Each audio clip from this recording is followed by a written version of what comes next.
Oh, Louis. Louis. Hello.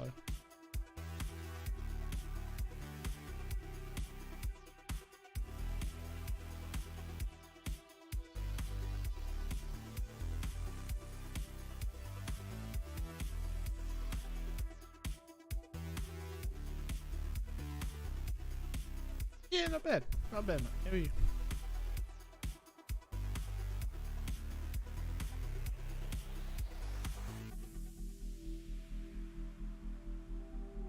Perfectly timed. Just done 13 hours driving. Hola, senor.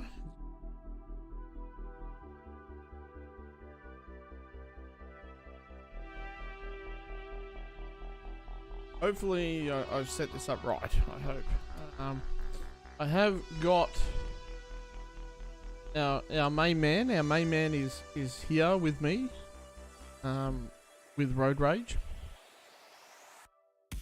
Say hello, Matthew. You're the main man, not me. That bullshit. Okay, let's see if this. Oh, it did work. Oh, okay. So I need to do something now because that text looks eisen. Tank is just an NPC. Wow. Wow, Louis. Wow. That's really offensive. Ariel. Where's the color palette?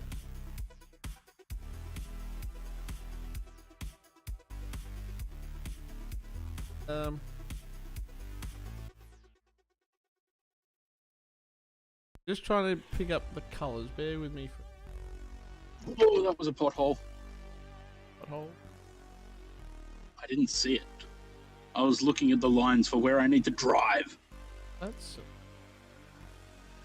Yeah, going in the tunnel. well, that's really bad.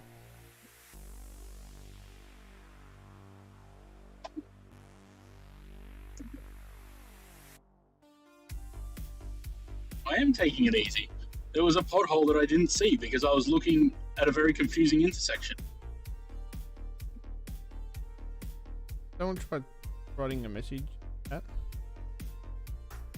Oscar really did. No, I know. I just click save on the thing. I need to hit refresh.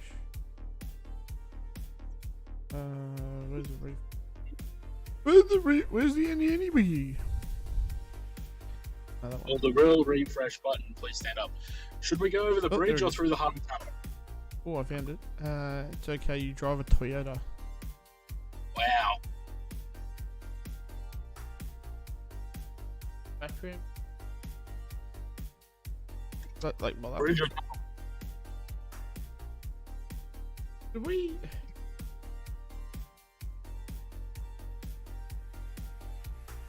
Did this? That's really.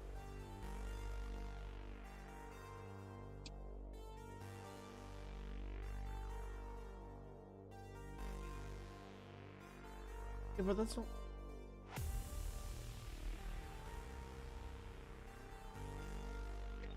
slow and steady, I think you mean. Don't like that. Oz. Oh. I mean, slow and steady. This Toyota's not slow and steady. Ask James. He knows how I drive. Yeah, Matthew, bad driver. I'm not a bad driver. I just speed. How do I I'm get this into- in the background? Have you got YouTube working through CarPlay yet? No. Although I found that I can go on YouTube and Discord at the same time on CarPlay, so I can read chat, which I shouldn't be doing while I'm driving. RAV4 and fast, they don't go. Yeah, they do. Put it into sport mode, it Oh, you know goes. what? Do that. Then what? Secondary text. Have a look. Well, no one answered, so I'm going through the tunnel. What? I asked, bridge or tunnel? No one answered. Oh, that's better. Look at that. That's so much better. All right, cool. All right, done. I'm happy with that. Cool. All right. So slowly rebuilding. Anyway, hello everyone. Aussie 6 after dark. is again back with you. But it's every 15 seconds when I was, yeah, pretty much. I do that. I rest my hand there, and I'm constantly switching between eco and sport. So everyone, 0 to 100 subs in 15 seconds. Zoom. Wow. I haven't put up the green screen for a reason, and I don't know if I can get the camera around. Oh, I wonder.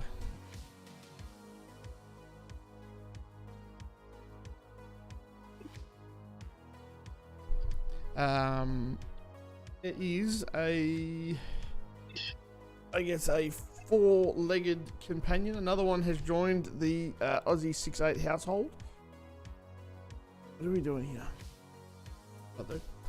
Yes, you can see the company I work for. I'm trying to hide that. Maybe, yeah, we're going to need tape. Oh, it doesn't matter. The company. Have you got yeah, I was going to say, have you got new uniforms yet? Because if not, it doesn't matter. No, I haven't got new uniforms yet. So, yeah, anyway. Hello, everyone. I hope you're doing well. James Lawrence, hello. I am alive. Thanks for asking. I'm okay. I'm okay. Look, hope it suits you. Yeah. There's a whole lot going on. I guess Natalia's away at the moment. Where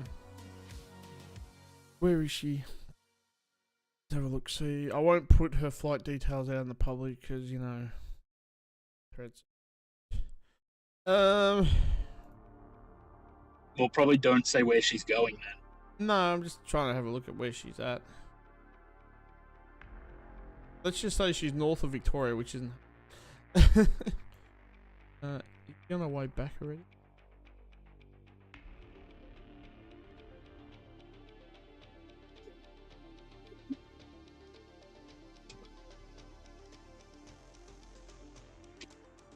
Well, that's a topic we're going to talk about. Because I'm getting really, really frustrated at the moment. And I think this is a really good platform to vent that. Like, people. Looks like she's still on the ground at her destination, so she hasn't departed yet. Fair enough. The amount of times... Holy shit, my chat is going off its nut. I've seen chat this busy since I've been on Twitch. Since I left Twitch, I say that. So, for those that don't know, there is a four-legged companion. His name is Hayder. Hayder. Or, I don't know, Natalia spelt it. It's an Arabic word. No, originally, we thought... Hayda. You know. It's Hayda. I understood the other day. Oh, did you? Yeah, so we have a dog. He's a husky cross blue heeler. He's an amazing dog. Had to take him for a walk. He wouldn't settle first. I know who you are. Do you actually start a Bonza? No. Okay, so let's talk work for a second. Sam, hello, how are you? I have applied for the last... God knows how long. How long? Bloody last 18 months, if not longer. You know, oh, look at that picture. That's a really nice picture. I have applied for jobs left, right, and center. I cannot get a job in the aviation industry. For whatever it is, not suitable. Matt is here. Matt's in the background. He's driving. So we're sort of dual streaming. He said hello. There it is. Please tell me you are working an aviation job like I have. No. I recently applied. Well, I've got job applications in for a whole lot of different companies. And I just can't. I can't get a job. I can't get into it. You know, this stems back all the way back to when I applied at Menzies as a baggage handler. Speak of the devil, Menzies stairs there. And they said no, you're not suitable. Sorry. What did they say? I'm too experienced for the role. Yeah, that's right. The very next day after I applied, and I'm like, okay, whatever. That was nearly, I think it's 20 months ago.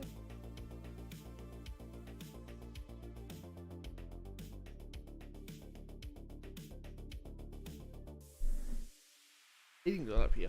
Anyway, there's the pooch.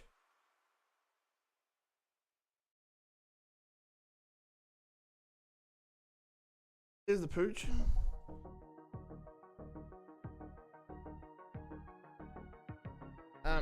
Right. I think he's a bit warm up here.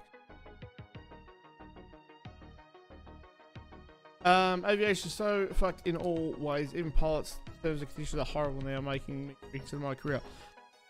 You know, I'm still looking. Like I was tempted the other day. Actually, I think he's getting a bit hot up here. I'm. Bear with me 1 second, Matt.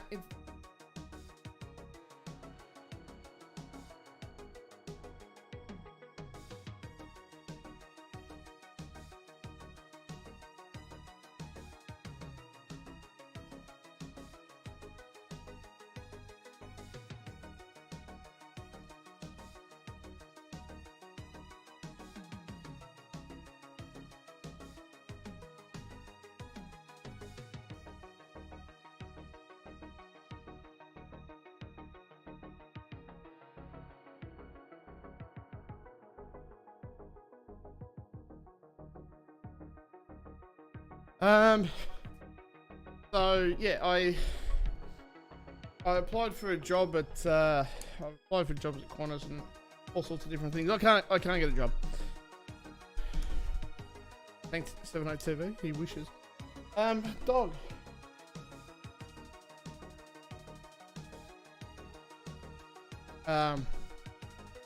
Yeah. So that's part of it.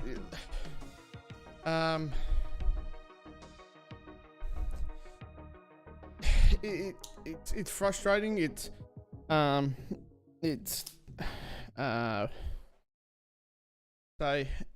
demoralizing at times because, you know, you go out, you get a professional degree, stuff like that, and it doesn't come off and you can't get a job. Maybe I'm having a bit of a sook, fine, but at the same time you see that the industry is struggling, and yeah, I don't know. It's an interesting one. The way some airlines are attempting to bring in more pilots by hiring new guys and saying goodbye to high seniority FOs. It's pretty messed up. Feel bad. That's interesting. I didn't know. I haven't paid that much attention to that. I know a friend of mine is looking to come back on the seniority list. I don't know. It's an interesting one. Anyway, it is what it is. It's just very frustrating at times. Well, that's the thing. You know, I think you guess what airline has been doing that. You'll get back into it, I'm sure. Look, I agree. You know, I've got a couple of other job applications in. I think I am extremely capable of the jobs that I've applied for. There's one in particular I would really hope that I get, because it's where I wanted to go a long time. But in saying that as well, when I am considering doing my pilot's course again. I'm contemplating putting it on Hex and going that way. So, you know, it's just, you know, how to do it, and if it's achievable, if it's economic. So we'll see.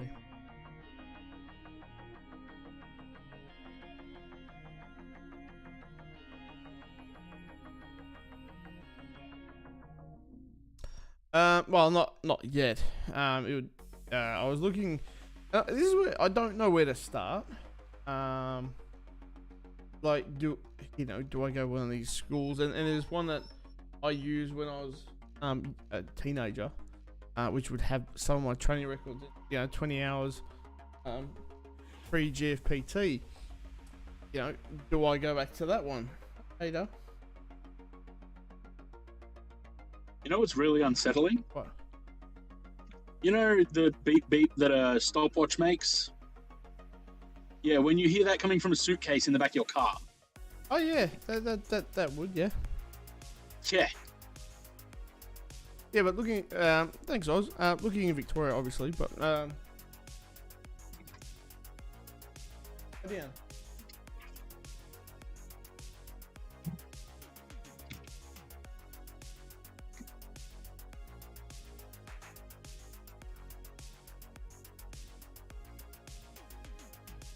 I don't want to be bitching about school. Please talk to people about those courses. I've heard something. Look, and I'm aware of that, and you know, there's some things that I'll have to take into account. But I need, my biggest problem is trying to find someone who I can talk to about it. You know what I mean? And finding the right guidance. Like, I could go to this school that I know that I used when I was younger, but is it appropriate? But if you pick wisely, make connections. Sure, you already have. So easily just go. So, you know, there's some interesting questions at play. Whether, you know, with Natalia and the orange star thingy.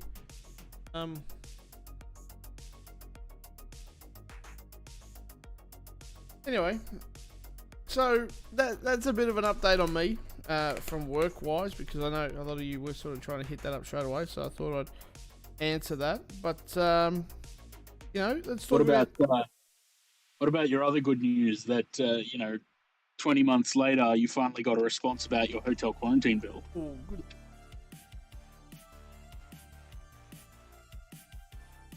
Mind me while I'm eating my. Right. So,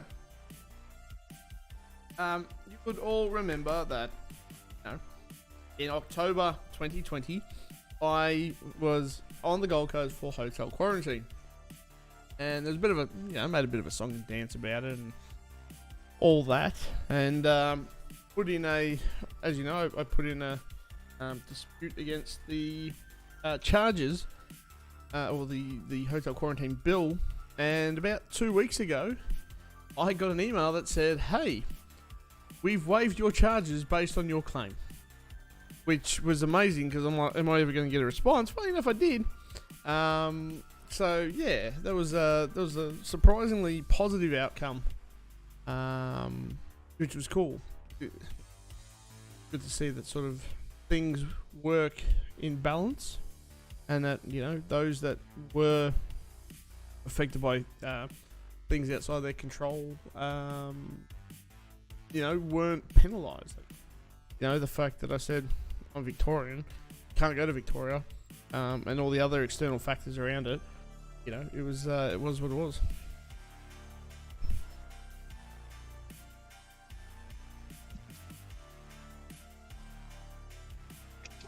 Hayter's having a little bit of trouble adjusting. He hasn't been upstairs a lot. We brought him upstairs on Monday.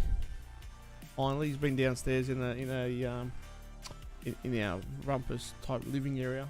The baby gate there, but started to expose him to different parts of the house. So he's in my office, because if I don't have him in my office, he's going to be downstairs. And if he's downstairs, he's going to cause a ruckus. So I've got him up here. Saying that though, he's caused a bit of a ruckus.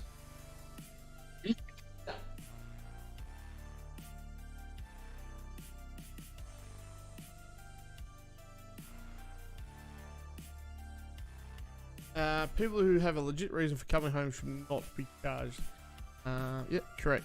How have the cats coped so far with the doggy? Interesting question. Hayter has copped a couple of beatings, a couple of clips around the nose. Apparently he copped it today from both cats. He copped a little cut to the nose yesterday. Yeah, yesterday from Amal.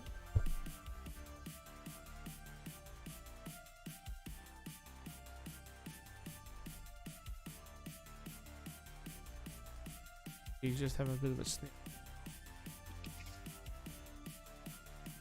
Oh, there he is.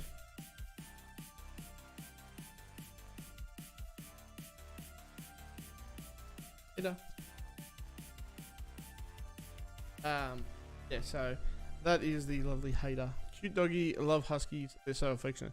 He's a bit boisterous.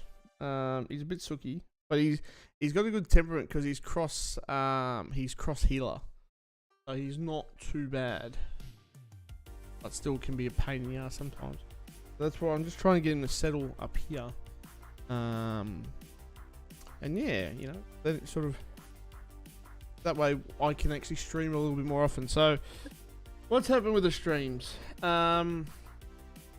So Matt and I have at length been talking about one, the journey of streamers and the evolution of streamers. Two, life of streamers, and what affects those when people go back to full-time work, and that's both of us.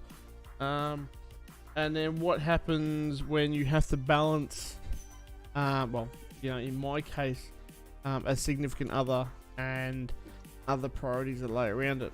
Matt and I have been talking about, you know, do we pull the streams? Do we pull subscriptions? You know, what do we do?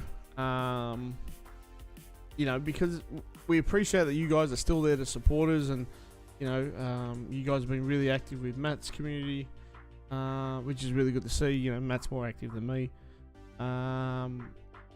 in that sense, but at the same time, we're relatively not providing a good service. Oh, it's Miles Cooper. Look at this. Funny enough, he left our servers today. Another story. But yeah, look, we're quite conscious of what's going on. You know, I struggle to stream for a variety of reasons. One is my work has continued to be since I worked at Linfox, sporadic and time consuming. Where's my pickle? On my head. You know, sporadic at best, and we can't really commit to that. On top of that, you know, for me, you know, I've got to try and spend. Where's my beard? It's gone because I'm back with the Air Training Corps, or what you would know as the Air Training. So, you know,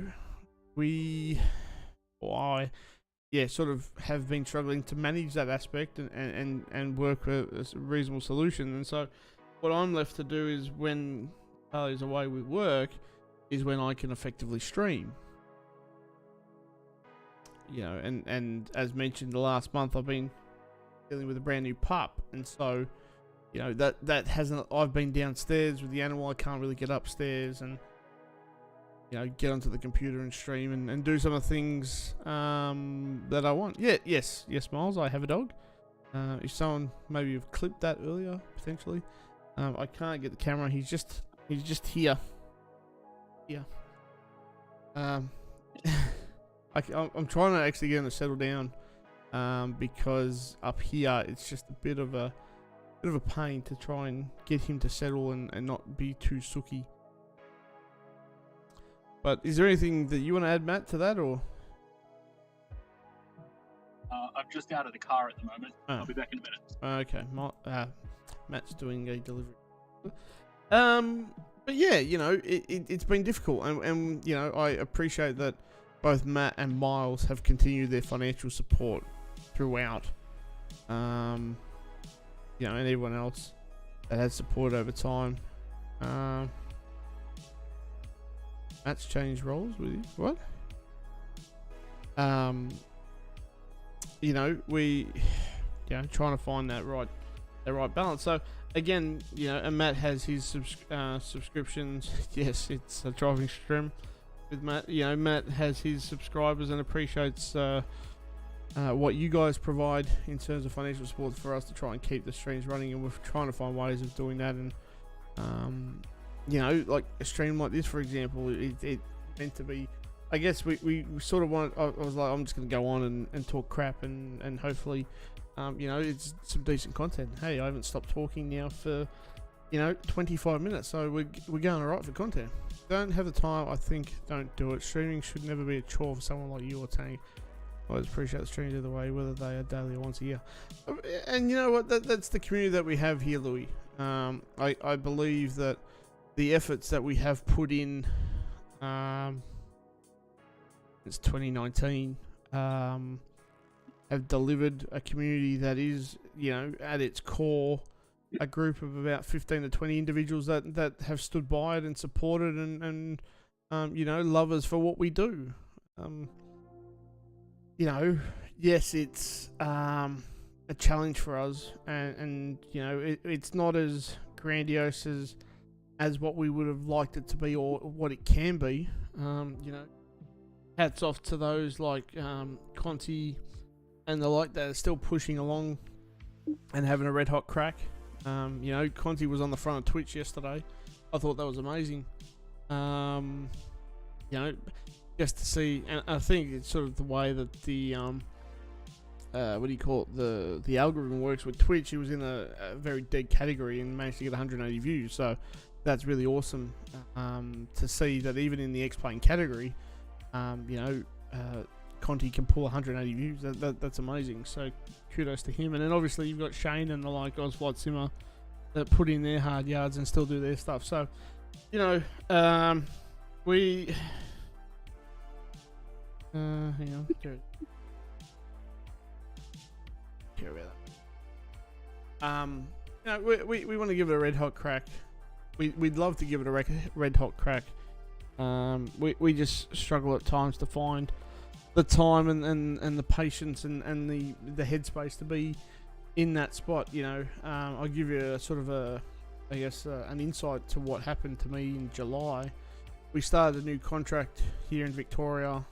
I moved from the Big W contract across to this one. The first week I did 70 hours of work. Off the cuff, and then I did I think in the fourth week of the month sort of petered out. But and Matt's doing massive amounts of deliveries on a sporadic nature, so nothing confirmed. So we're like I said, we're just trying to do the best that we can, and deliver. Oh, that's right. And look, I'd love to be streaming my 3 days a week, but and I hate that I can't, because I feel like we've got these 2 Discord servers where we're trying to keep people engaged, and especially with the memberships, I feel like I'm ripping people off. I tried to disable them today, but to disable them I have to remove them completely. And I feel like I'm not giving what I used to, or what I was. Matthew is in a Toyota RAV4, Miles. As if I would be caught dead in a Mercedes. Wow. Know what Miles was driving? No, Miles was driving around in a Ford Transit, wasn't he? I don't think he was in a Transit. He was in a Mercedes, I think. One of them rolled them onto its roof. Nice. Interesting. How's my airline going? I bought some 747s the other days. In a week. What, an airline went bust at Melbourne Tullamarine. Do you have aircraft? I'd like to know aircraft. A320.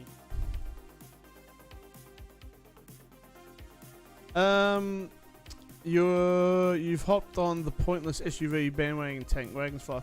Matt has his for work. Yeah, this is my work vehicle, which is now my also personal vehicle because I sold my car. Never got to drive it anyway, so... Yeah, the hybrid too. By the way, I believe there is a jailbreak with CarPlay that allows you to... What? Seriously? Wow. Cop that. No, well, if I was going to do streams from the car, I would just use it because I got a new phone recently. I think he's saying to view it. Oh, no, I can view them. Oh. I can... if you're meaning playing it on the actual screen. Yeah. I can still view it on my phone. No, but you can't play it on the car screen, though. No. Oh, you have to jailbreak your phone to do that. Well, then. Yeah, nah. Not doing that. So, anyway, that's... Is there anything you want to add on that, Matt? No, just like what I was saying, I feel like I'm not giving you guys, what I aimed to give, and I feel bad about that. You know, the 3 streams a week, and now I can't do that. I can't guarantee it anyway, like I used to. You know, and I do feel bad because I do want to stream. I enjoy the streams. I enjoy the banter and everything that goes on in the chat, and it's just that's been sort of missing for a little bit now. Life is life. Yeah, look, we know that. Well, I just realised that I've still got Sid. Hey, Delta 41 just arrived. What? Yep. That's late. Yeah, That's like a more than a 12-hour delay. Bloody hell. Got the finger on the pulse. Shouldn't feel bad. It's a hobby. Please never prioritize streams over your personal life. I did a stream the other day. Yes, I did see that actually. It came up in my notifications. Hey, that's how sexy that. Fuck, I had some good settings back then. No wonder why my PC died. So yeah, look. I was streaming the other day. What in 2000? Yeah, in 2019. Yeah, exactly. Cheeky. If you ask my sister, that is the other day. What's that? If you ask Corinne, that is the other day. She does that all the time. She goes, "Oh, I was talking to so and so the other day," and then turns out it was 3 years ago. Louis did a stream once. Yeah, don't you have like some secret streaming account that you have? Or is that like no? It was a TikTok account. OnlyFans. Curious. Oh, this is what Osborne sent me a message the other day. Something about Tank 787 streamer Tank 787. I was like, yeah, you've got a stream to be called a streamer. Oh. Yeah.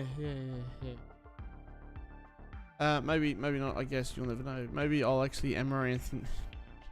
Well, you know, your OnlyFans is popping off. Hey, why don't we do OnlyFans? Sell foot pics. You'll all be into that, wouldn't you? See you, Miles. Thanks for dropping in, buddy. So let's have a chat, shall we? Shall we move into the podcast part of it?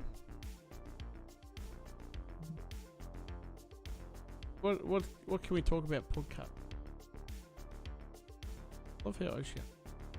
There was a word that you used before that I want. Oh, pooch. What is the etymology for pooch? I don't know. What is it? I don't know. Google it, and then we can discuss. Where did that word come from? Have you seen Karina Kopf OnlyFans income? No. I've seen Amaranth's revenue figures bounce around. Like she's raking in millions a month. Karina Kopf. Her surname is literally Head. I wonder what she does on OnlyFans. Yes.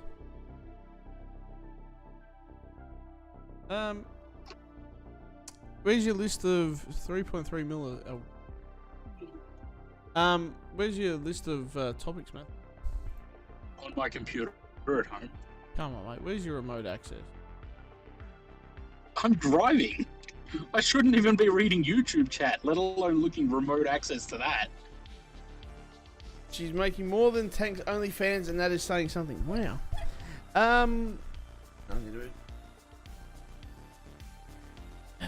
Sort of sitting lower in the seat.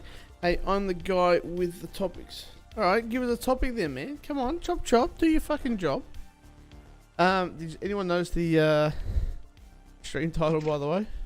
Just chatting. That's the category we're in on YouTube. I made my own category, right? How we going? We're doing alright. Someone call 131444 on Tank.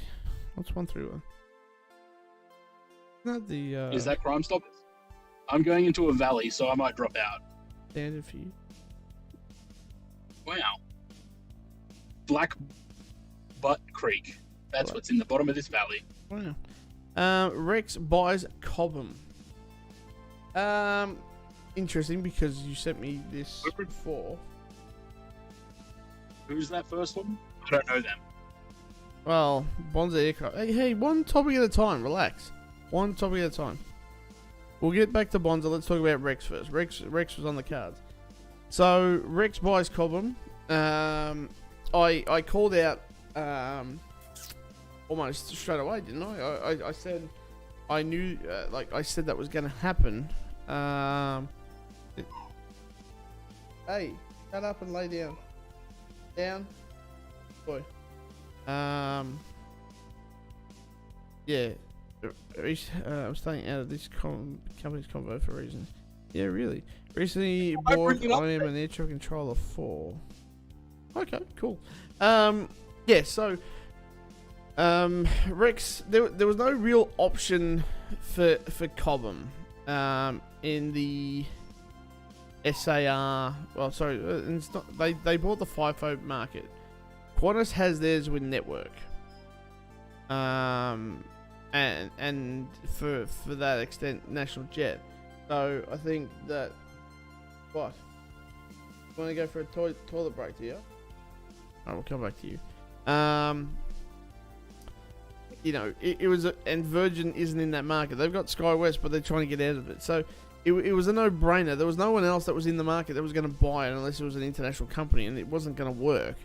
So Rex sort of had its hand forced in one respect, but had to do it the same. Have you ever thought of a career in air traffic control?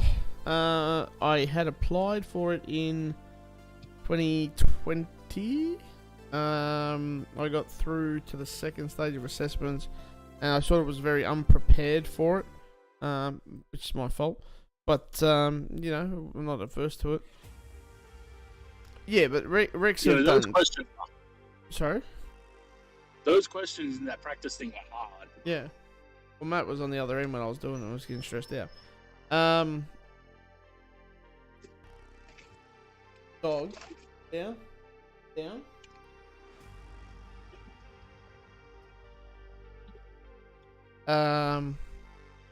You know, so yeah. I think I'm gonna take this dog for a quick toilet break. We will come back in a second. Okay. Come back in a second. All right.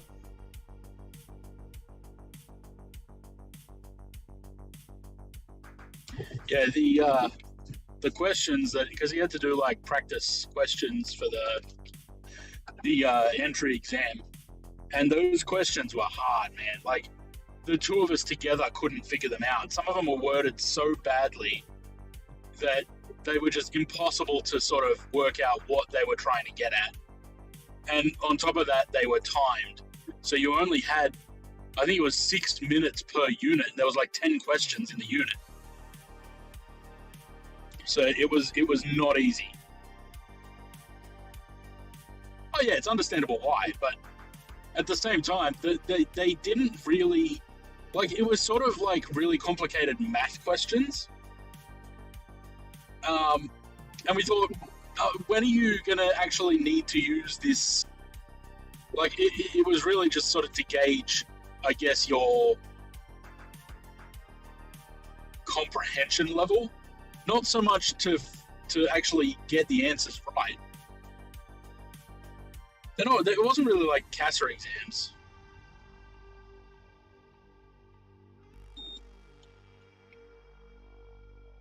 Roadworks.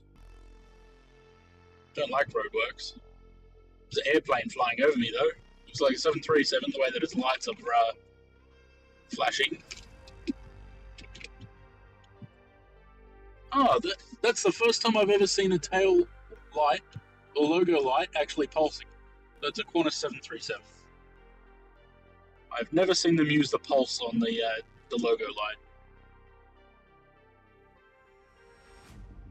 Why are we doing 50?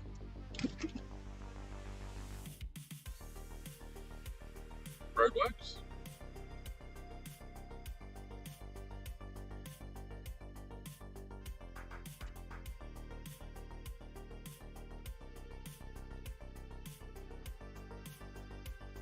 You're waving to Sid Squad? No, because I'm up in the Hills district. I'm not at the airport. Heard that the intake exams are designed to determine whether someone is correctly minded to become an air traffic controller. It's maybe testing problem. Yeah, that's what it was. It was like problem solving, but the questions were worded so badly that because you had to do each question in something like 45 seconds or less. Otherwise, you ran out of time. And if you ran out of time, you failed the whole unit. So, and these were just practice questions. And that's what it was. It's like problem-solving questions, but the first problem was actually deciphering what the question meant, because they were not clear at all what the actual question meant or what you were trying to solve.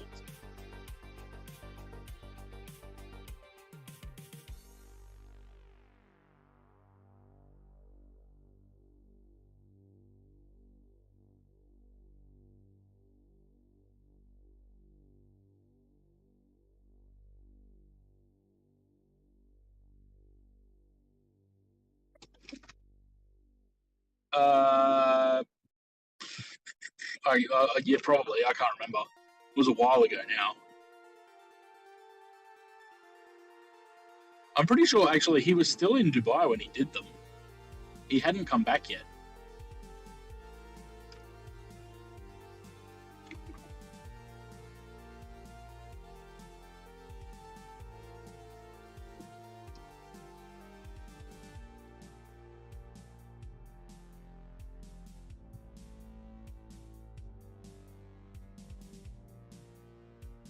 Alright, back. But something is correctly monitored. Well, that's true. A lot of it's aptitude testing aspect of it. Yeah, you know. Anyway, dog's been out. He's been watered. He's done his piddles, and now. Right. So, where are we at? Yeah, you were still in Dubai when you did the ATC. Right?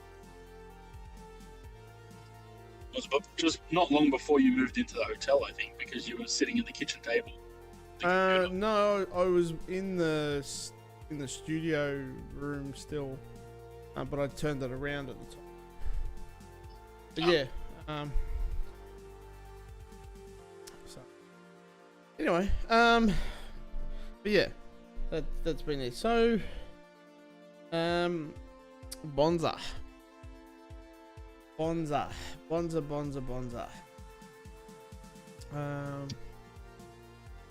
Buddy. Matt's driving. We're gonna maybe a little bit later.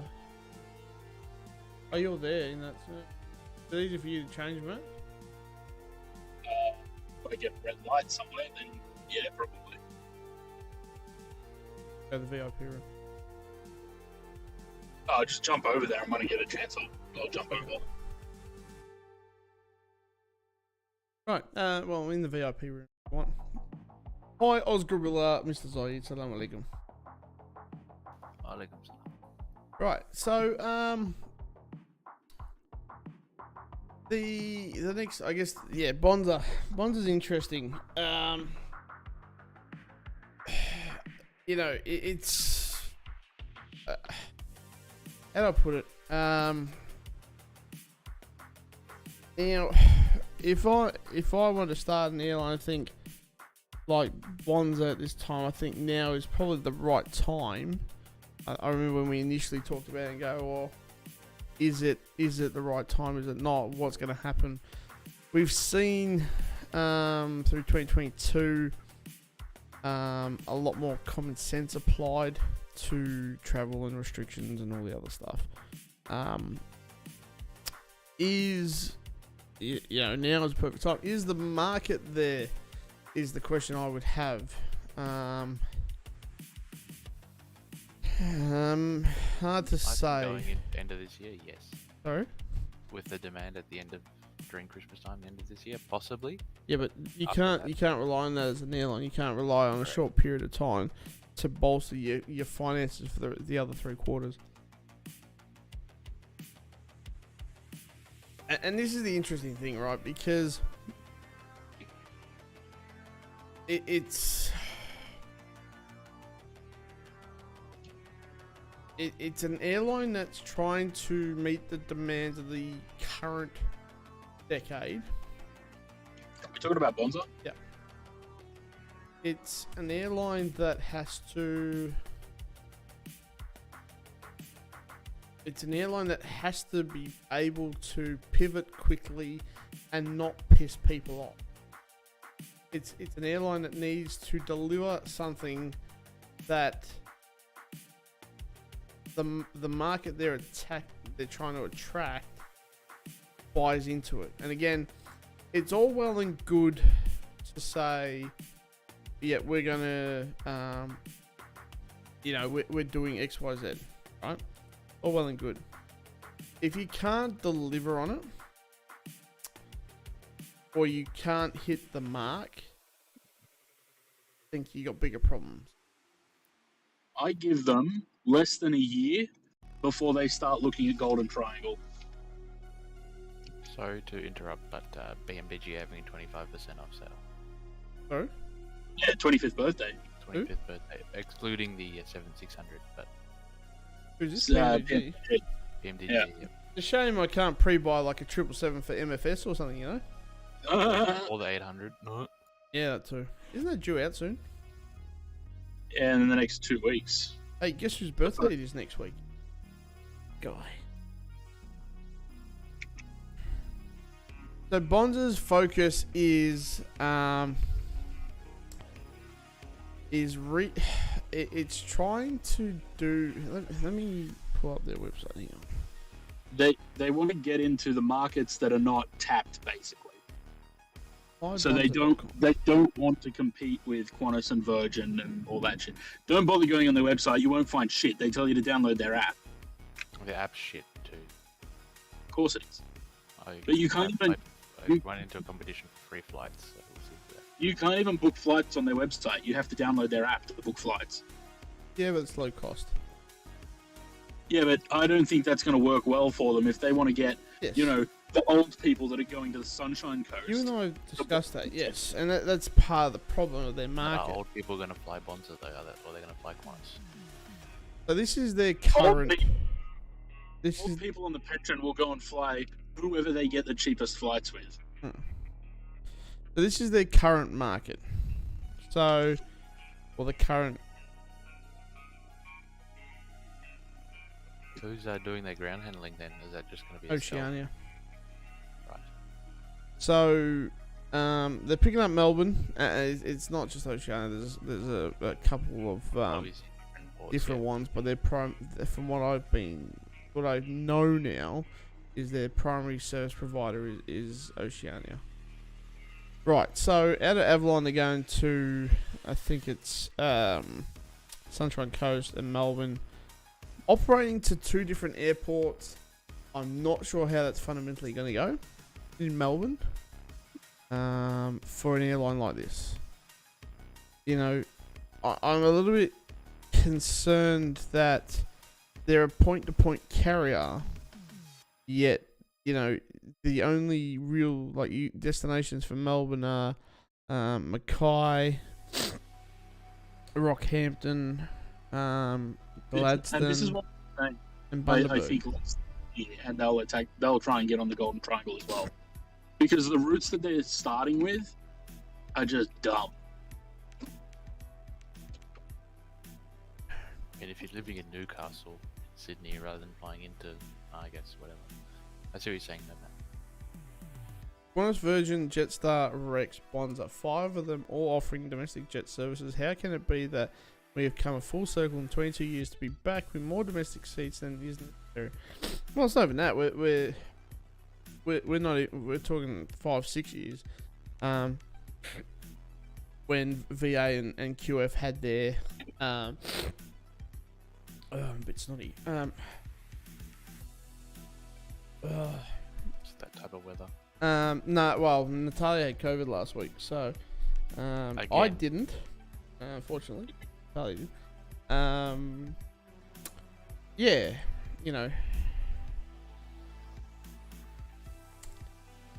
Hello, Super Drama Lover. What's going on, mate? How are you? Yeah, it's an interesting ploy. Look, will it work? I wish them all the best. They're trying something different. I'm still yet to get COVID. I don't know. It just it's just something like this is in America, and I said this. I think I said this in the last stream. In America, you have 52. Was it 52 states? What have and so you got 52 destinations straight up capital city runners, right? On top of that, then you have secondary destinations. So, you know, in California, you have San Francisco, you got San Diego, you've got Burbank. You know, in Florida, you've got Tampa, Miami, Orlando. You know, in that northern area, you got in Massachusetts, you have Boston. In New York State, you've got New York, and the outlying destinations. So there's market there. However, is it suitable? Is my question. And you know, I don't know. I'm just again. I wish them all the best. They're trying to be like those airlines like Avelo in US and the Breeze, but it's not going to work here. It's hard to say. It you know, it could either pay off really, really well, or it can't. I good had get my bloods done earlier, but I'm chilling for the rest of the day. How are you guys? I good, mate. Good. Obviously this paint job slightly changed, but it's still got the lot winglets. Overall, look. Matthew, underneath it says here for Australia. There's no web link underneath it. I'm glad if Sorry? all are ugly. But here for Australia isn't much better. It's not all of Australia. Well, it's like Lex's hard in the country thing, isn't it?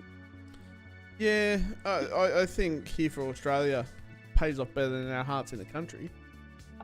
But they're not for all of Australia, which is the stupid thing. Like, it's a contradiction. Is it? Yeah, look, I know where you're coming from, and I get it. Here for Australia, but only if you're from Melbourne. Oh, Melbourne or Sunshine Coast or, you know, other places.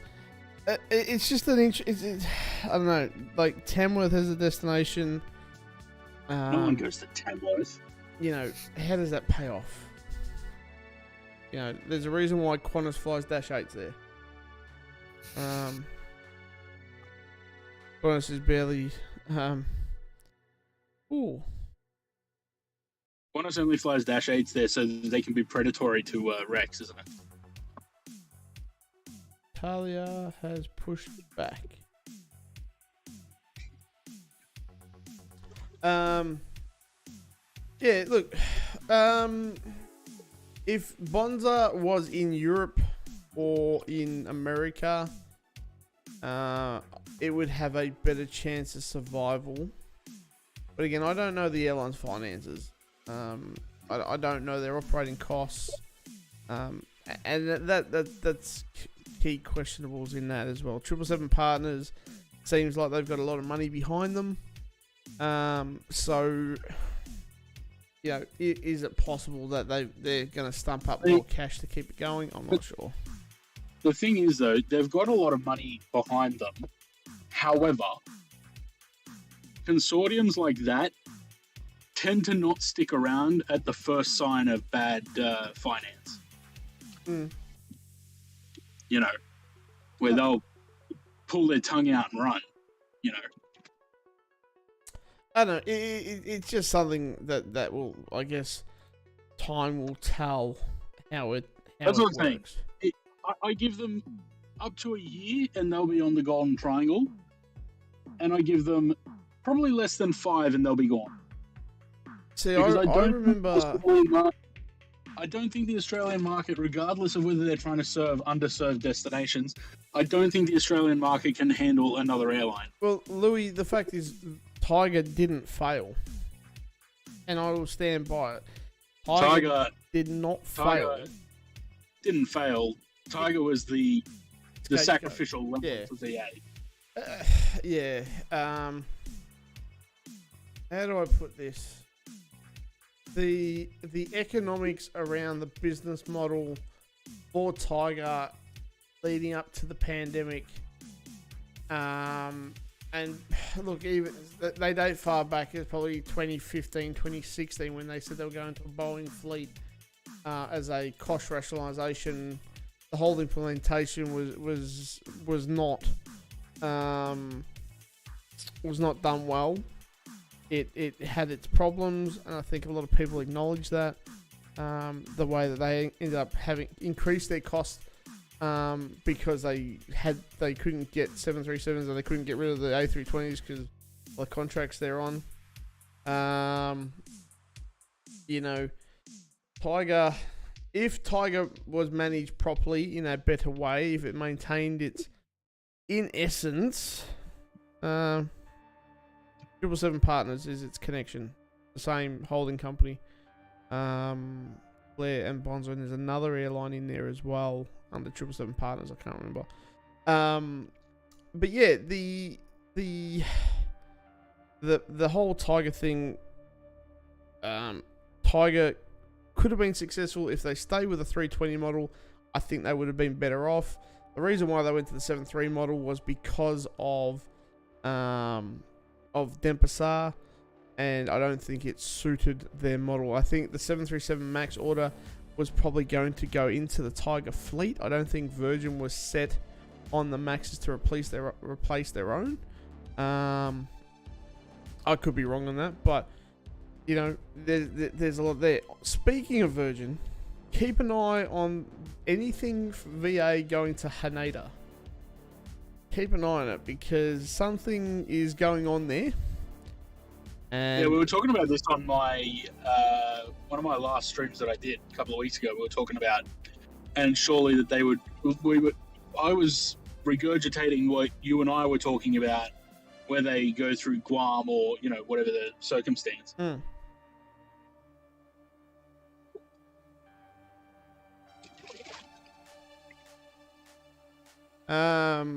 I have seen Tim's CV. I have actually reached out to Tim through LinkedIn and had a very, very brief chat with him. Nothing too major, nothing of great depth, but I've had that conversation with him. It's a very minor one. Watch out for the Haneda run. It's going to be interesting to see what VA does with that. I think, I'm led to believe that 787s are in the mix, coming from Norwegian, because they're not obviously flying them. So there's a whole lot of 787s that are sitting there of airlines that are now defunct, or airlines looking to get rid of them dirt cheap. And so I think you'll find things like that. 787s for VA will come out very quickly. Now, what type of aircraft? I think Norwegian had the -9, so potentially the VA -9s.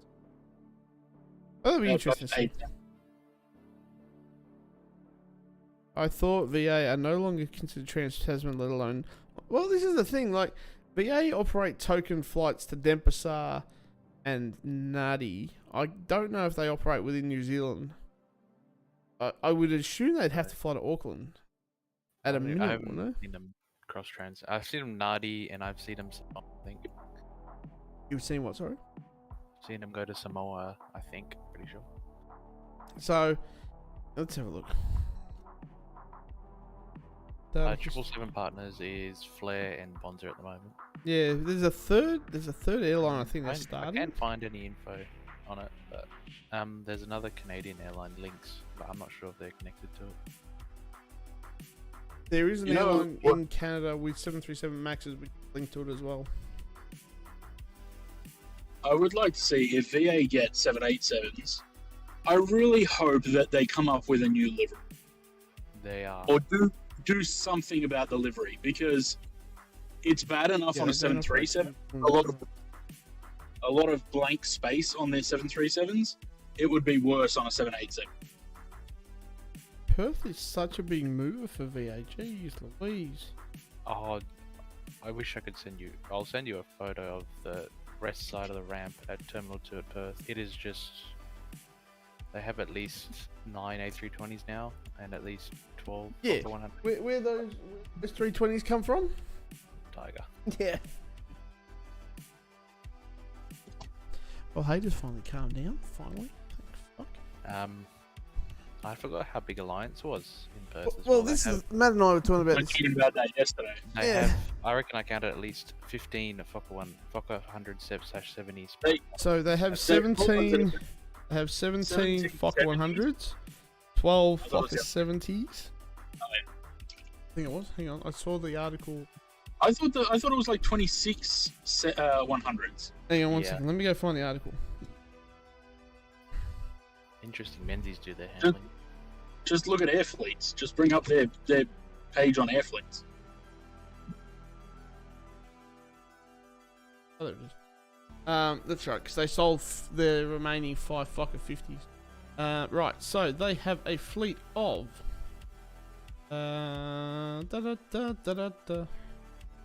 They're using their 25 Fokker 100s, 14 Fokker 70s, and 20 Embraer 190s. Yeah. That's There's pretty at hectic. least 5 70s parked at Perth, and at least 12 or 15 F100s parked at Perth as well. Found this Speaking of- interesting rebonzer. This almost seems like a ploy to cover some routes that Virgin doesn't. Hope you get bought out as an LCC option at some point before your investors pull the pin. And I'm sure that came from the PPRN. Was it PPRN? That one. I haven't checked that out for a while, but that wouldn't surprise me. But again, you know, you gotta test the waters. You gotta burn money to make money. But again, I don't think Australia's the right market for it.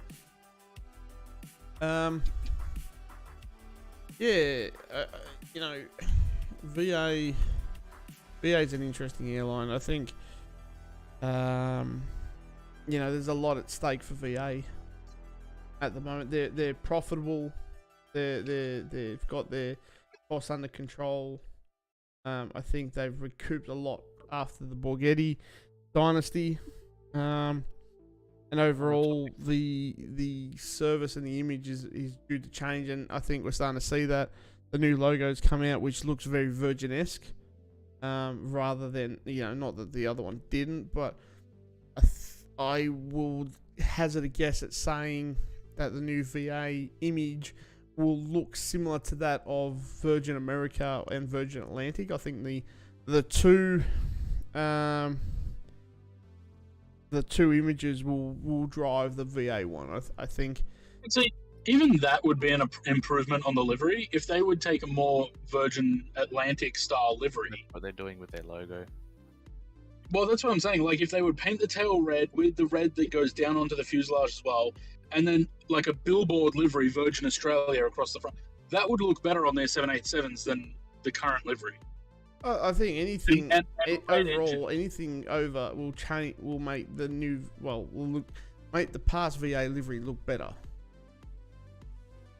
But I just hope it's not the standard Euro white trash that we keep seeing. Like, Well, images that's what I'm of- saying. Like, come up with something new, especially after coming out of administration. Like, get a fresh look. On topic of Virgin, they're sending their A320s, starting to use their D320s on the easterly routes now. are they?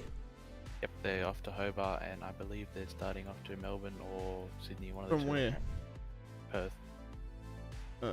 Are they weekend services? I know the Hobart's a daily.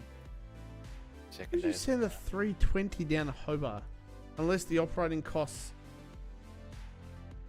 outside of that Yeah, okay, I can. If it's low yield and it's a low value asset because the 320s are older, I can see I just that. needed to do a crew based in Perth, and they just chuck them on the A320 and cheaper to.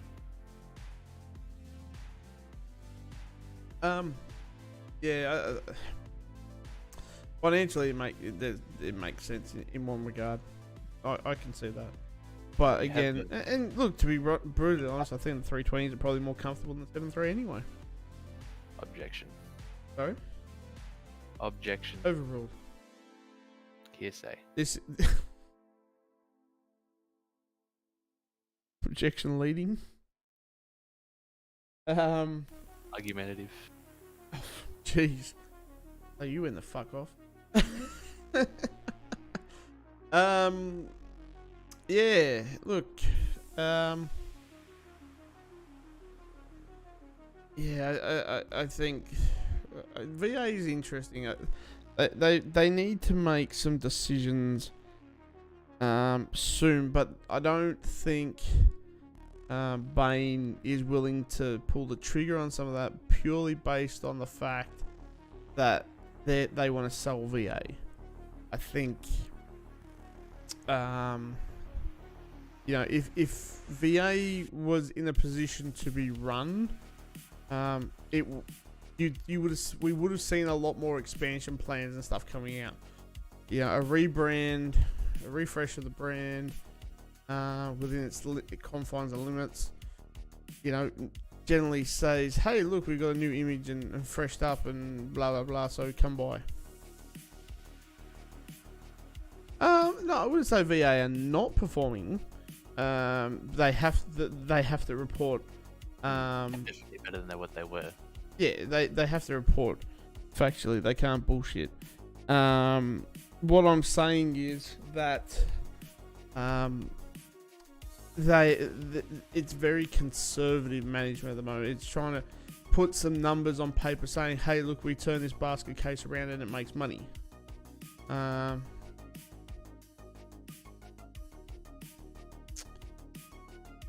But the look is now changed, Louis. The company has a new logo and amended. They've gone away from the scribbly Virgin writing to a more Virgin-esque red tail. So they changed their branding. That was about a week or ago now. Pictures. Am I back? Yes. Oh, good. There is someone did a like a concept livery with that logo on the 737 Max that they're getting.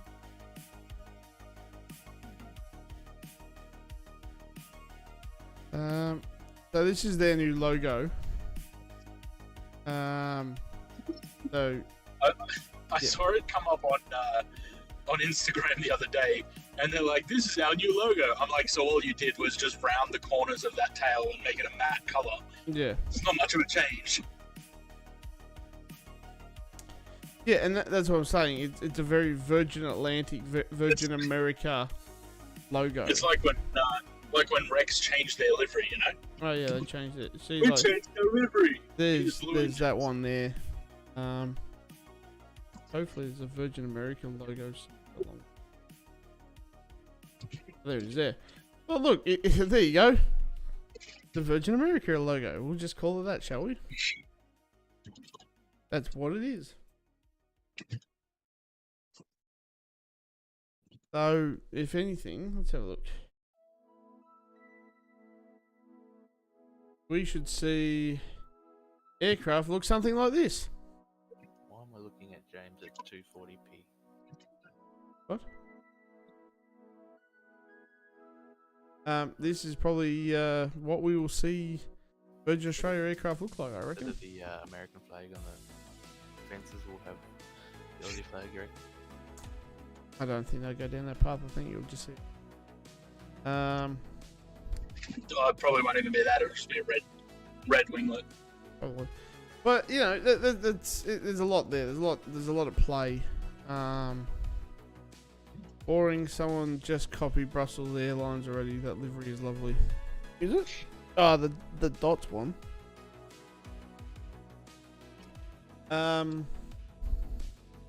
Yeah. Any other topics? Give me with a topic. Come on, Osgorilla. In terms of sim world, you can talk about the PMDG And the Fokker 28 that I think is very close to release. yes, I saw that, and the Fokker 100 that's coming eventually. Is Go- it on actually, FS Elite?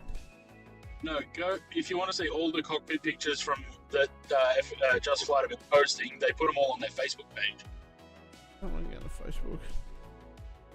I don't like Facebook. Air New Zealand reintroducing 777s out of Mojave. Are they? But they already did. Or are they? Is it the 300 ERs? Because I'm pretty sure the 200 ERs are gone.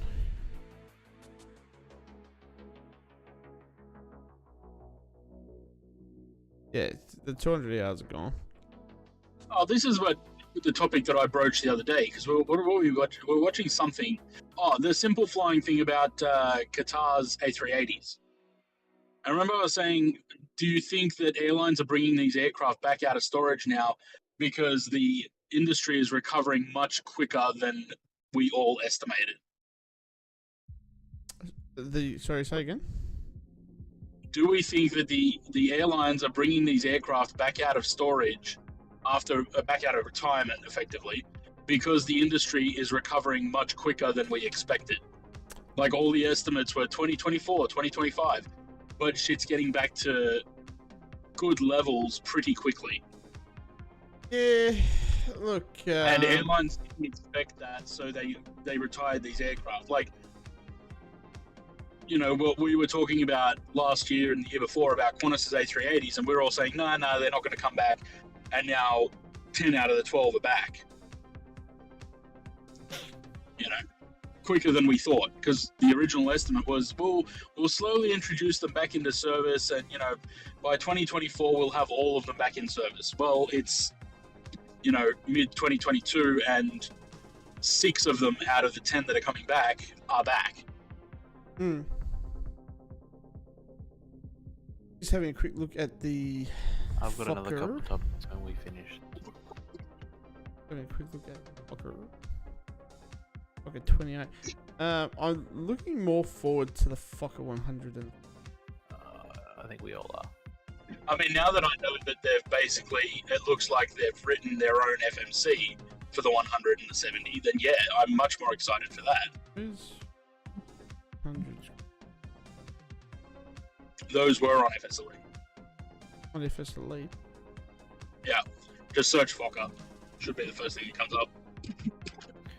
Probably there's a wave out of. Airlines sold their F50s to who?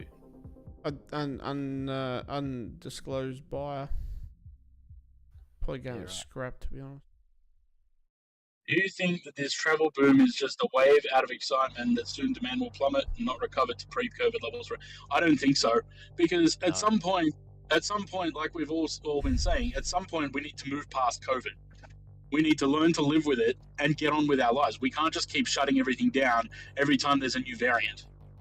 So I don't think that we'll see any more sort of lockdowns or border closures or anything like that.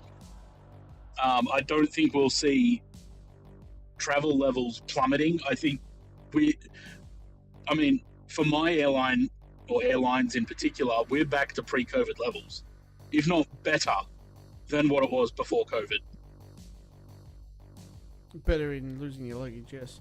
Well, this is what I'm saying. Like, we're delivering more bags now than we did pre-COVID, and it's been constant for the past 7-8 months.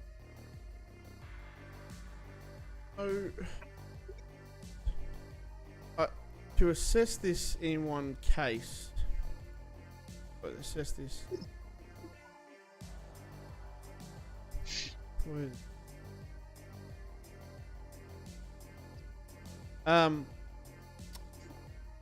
look at it in one sense, do you think that this travel boom is just a wave out of excitement, and that soon the demand will plummet and not recover to pre-COVID levels for years?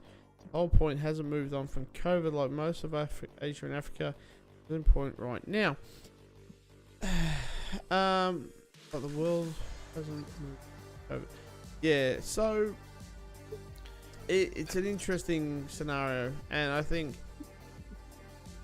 Africa never really had a big COVID wave. Like, you think about it, they had it, but they never had as high numbers as we did. Who? Africa, like most countries. That's debatable. Debatable. Or if that we went had a look, you'd find that they probably have a higher number because of their vaccination levels are lower. But I'm spitballing here. I don't have the fact in front of me. That's the other thing. Maybe they're not as vaccinated and they don't want to open up. Understand? Yeah, I look at there's still a lot of countries that have opened to vaccinated travelers. Yeah, correct. Okay. Travel. It's an interesting concept because we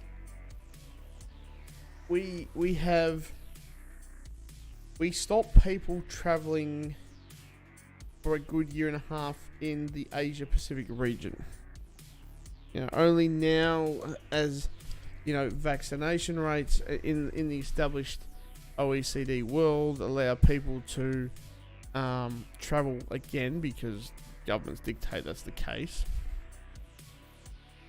Is the initial part because people have money? In some regards, yes. Are we seeing high levels of numbers? The thing is, we're not. The travel market at the moment is not what it was 3 years ago. You got to remember that there are different markets on the aircraft. There's business market, personal market, travel market, etc. Currently, like there's a demand for some business travel. I don't have the exact facts. A lot of it though is one way. It could potentially be one-way traffic. Again, I don't have the fact to back that up. My thought being on that is that you're starting to see a lot of people take advantage, and they go, "Oh, okay, so I have not, for example, seen my family now in over 3 years because COVID stopped it or whatever," and people are using that now to travel, using that to sort of go, "Hey, those long distance families, you sort of need to look at."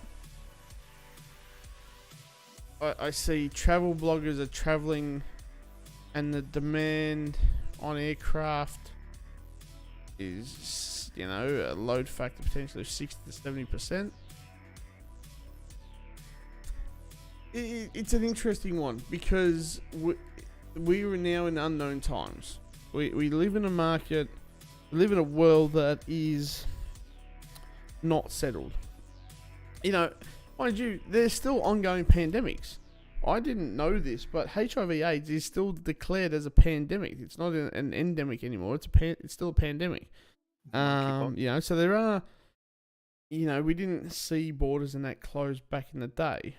COVID-19 is going to be with us for life. I don't think we're going to see it ever go away because it's the same as Middle Eastern Respiratory Syndrome, swine flu, bird flu, SARS. It hasn't gone away. We're at the whim of other countries, and because we live in a globalized world where we can travel quicker and faster and further, that these ever-present risks are going to be there. You look at like this monkeypox thing, like that came out of nowhere, and again, people will go, "Oh, we're going to go into lockdown for this." And it's like, the world is scared. With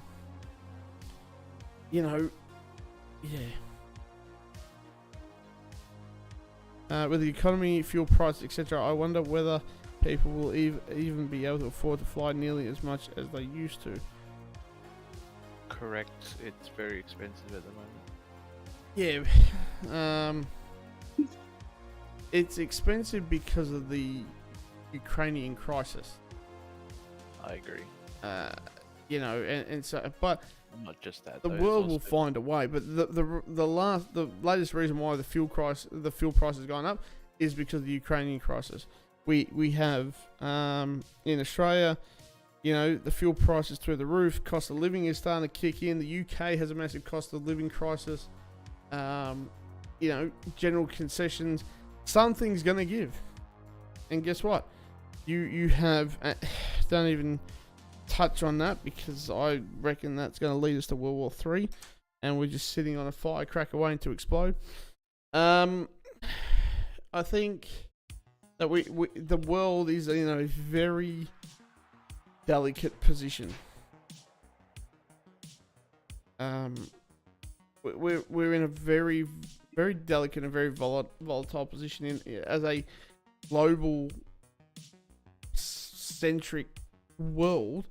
You know, I saw a video the other week that was talking about that the Chinese economy is due to fail by the end of the month, similar to that of what the US did.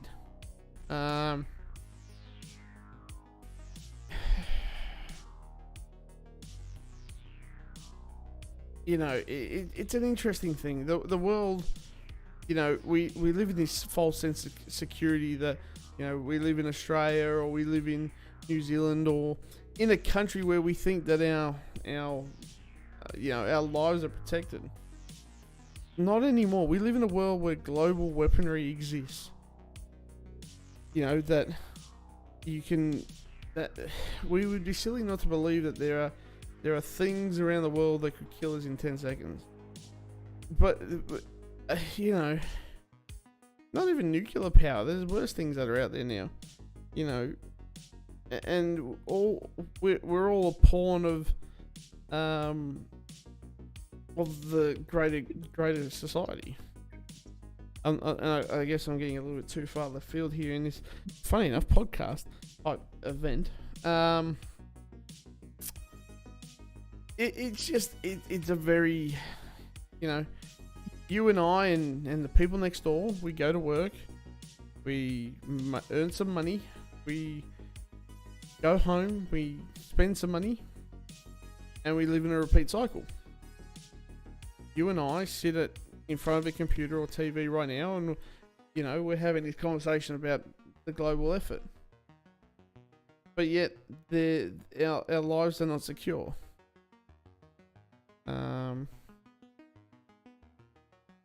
Yeah, it's interesting. What can I say? When I spent time overseas, I learned a lot about the world. And the world scares me because of what it is. You know, Johnny Blow that lives next door doesn't give a shit about the world, but the decisions of a few, you know, limited in the hundreds, impacts the billions. You know.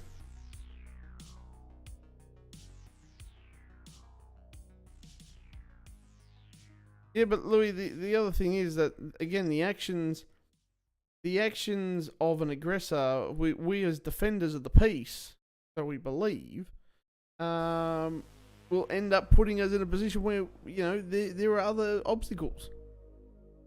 Again, the world works in two axes. You have the West and the East. The East, you know, you've got nations like China and Russia and North Korea, Iran, and even to an extent India. But India sits on the border of the axis and also is on the west. It's pretty ironic, though, with what's going on with Russia and Ukraine. Russia, during World War II, were fighting against Germany and fascism. And now they've become that, what they were fighting against. It's 2022, though. People, they realize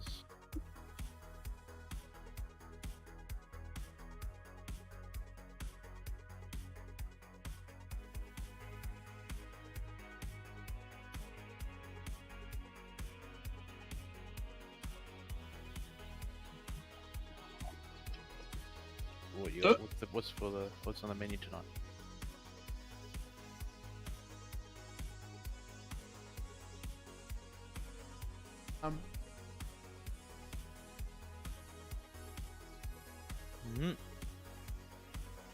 There is a reason no one is willing to make a move to push against Russia. Anyone makes a move will trigger a world war, and that's the thing. You know, you're seeing it at the moment in the Taiwanese Straits. It's the same thing. All the messages.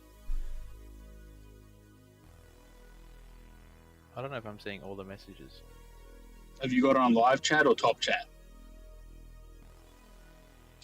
Top chat. Yeah, no, put on live. I don't know why top chat is the default. I don't even know that was a thing. Yeah. But this is the thing. I think this is why Putin is persisting with this, because he knows that no other country is going to risk triggering either a nuclear war or a world war, another world war. And that's why I think he's persisting, because he knows that no one's going to stop him. Yeah, but That, and he's just a mental case. yeah, it's that.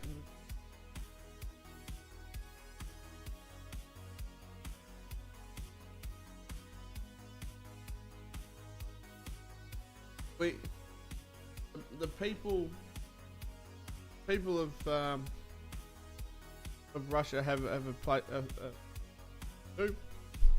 when they do it, if they do it, and I think it's starting to break in. But unfortunately, it's humanity's way that we live by the sword and die by the sword, but we also just get on with life and continue. You know, I saw someone on Instagram yesterday. They hopped on a plane in Melbourne. They ended up in Russia the next day. Okay. $6,000 return to the UK that is not financially viable for anyone in this day and age.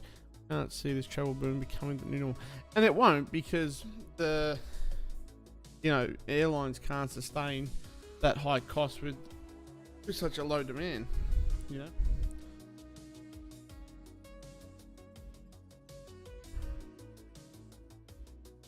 Let me quickly article about. I think the market that. Yeah, no, he's good at it. Sorry? I was just watching Sid Squad.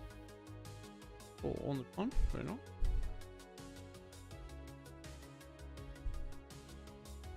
I think the guys at Sid Squad do a really good job. Actually, I really enjoy this. I really enjoyed Kurt. Kurt's really. Yeah. Anyone else before we start talking about world domination? Any other topics that you guys want to cover up on? Talk about how the media over exaggerates plane incidents in topic the latest Qantas 737s. Yep, I saw that article in news.com.au today.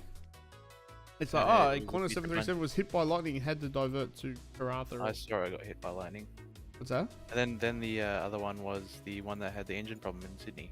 That was a false alarm in the end, but we had to make a whole article about it. Yeah, but there's also no report on a Jetstar 787 that was struck by lightning and that has sit on the ground at Sydney now for 2 months. BKL, anyone? See, there you go. I don't even know about that one. Well, it got hit on the Gold Coast. It's at the Gold Coast for a month or so, and then they flew it down to Sydney and it hasn't moved since. Oh, that one, Louis, that one was funny. You should have seen the news in Perth over that. Yeah, well, it's just standard SOP. It means you get priority on the sequence and get in.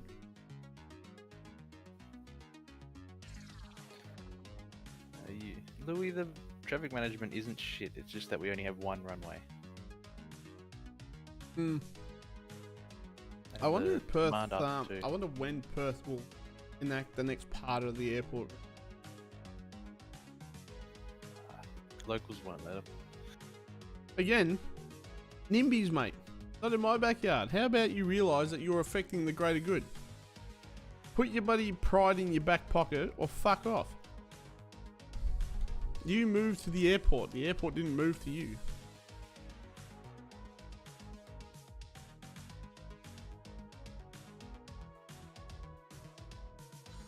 Each their own. Well.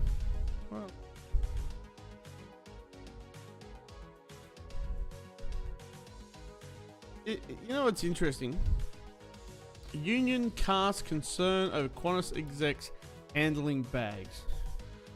What's the concern that the union has? That What? I applied for a job with them and then I didn't get a job with them. Oh, really? Yeah. That's Complaining the about only staff shortages. concern is that those jobs could be given to other people. That's their concern. And I'm with another company now, another airline doing just as fun. The Just Transport drove Workers past Union has the street. concerns over Qantas's recent plan to deploy its senior management staff at tarmac just to take it handle following safety concerns. However, Mike Kane said the practice could undermine safety. Like Qantas' ongoing staff crisis. No.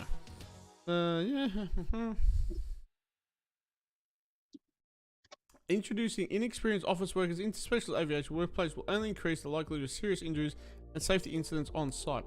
Well, guess what? QF train their executive management team for ground handling scenarios like this. They're actually trained. Don't they have strike action protection as well? Who? Most of the execs, they do the strike protection Oh, for ground handling. yeah, that's what I mean. They're trained, so that's their business continuity plan. We're trained, we go in, we do the job. The operations manager at my airport do the same. They come out and help us here and there. I don't believe it's due to staff shortages, Louis. It's mostly due to weather.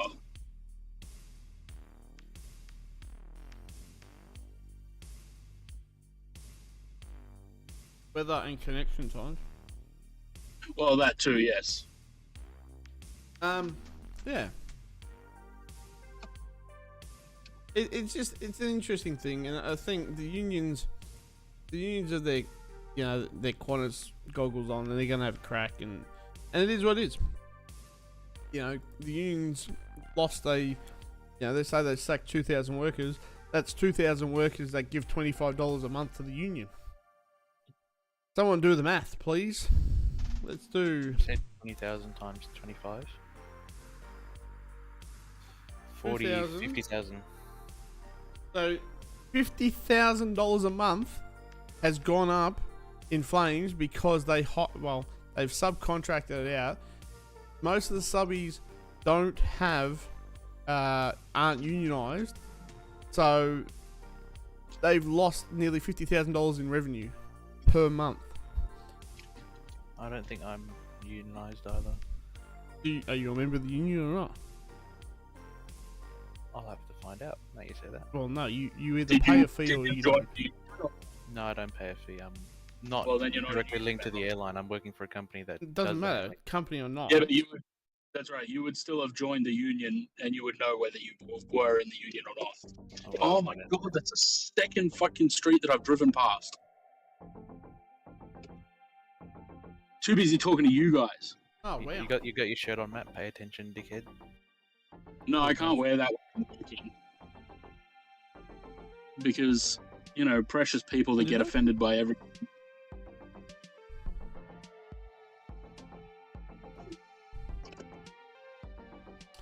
I wonder what the future entails for aviation. Well, Post-COVID. Rex are getting electric propellers apparently. No, they're changing the engines to electric. Be interesting to see how that goes. Need 140. All these houses are under construction. How can I be delivering to? That says 156. People really accept deliveries at this time. Right? Yeah. This isn't even the latest I've done. The latest I've done was 1 a.m. If people want their bags, they wait up. Please tell me it's not this place. 150. No, it's not that place. The thing I hate is when they're sort of semi-rural, and I can't see, like, there's no street lights, nothing. They don't put any lights on, so I can't see numbers anywhere. So I have to slowly drive down the street and try and find the right house. 1 a.m. in the morning. That's not dodgy at all. Yeah, well, like I said, if they want their bags, they'll wait up for them.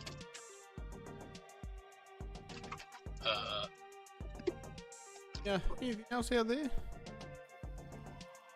I'm sure there is. Anyone want to talk about anything? Podcast topics. Hey, apparently. Right. I've gone past like 20 houses. How could I go from 150 trying to find 140 20 houses that are all under construction. 140's got to be one of them.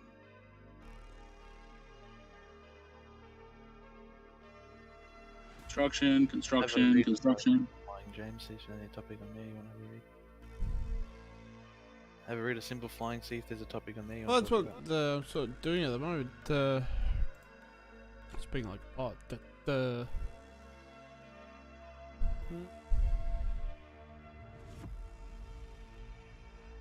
Me. 3 tickets to Iceland erupting. Oh, that was an interesting one. That JetBlue bought Spirit. I mean, that came out. The Russians are pulling apart their aircraft. Apparently Iran are making parts for them. That's what I read somewhere. The companies who I feel the most sorry for is the lessors. Leases. British Airways prepares to return its last A380 to service. Oh shit.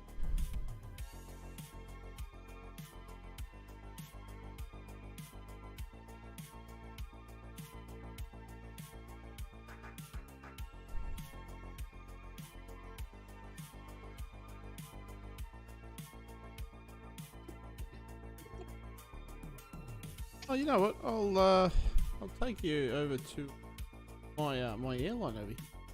You have a quick Aussie Jet Airline. Did you see what? Did I see what? So we currently now a fleet of I've got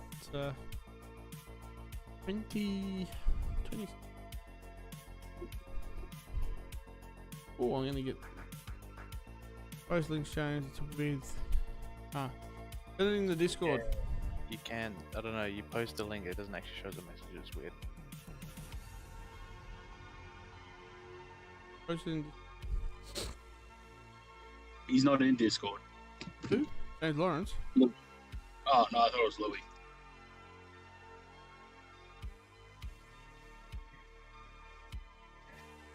Post in the general chat, mate. Yeah. That Q8 scenery, by the way, keeps bloody getting updated, eh?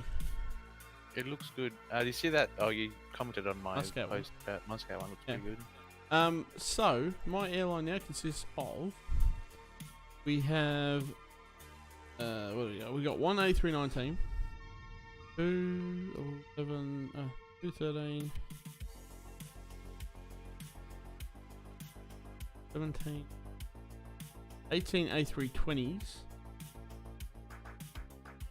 one A321, two 747 ERFs, and 4-8s. Heavy enhanced, medium enhanced, like they're the capacity they hold, or? It's the way that they break it down. So like if I went into a 320 light, it's Just all like economy?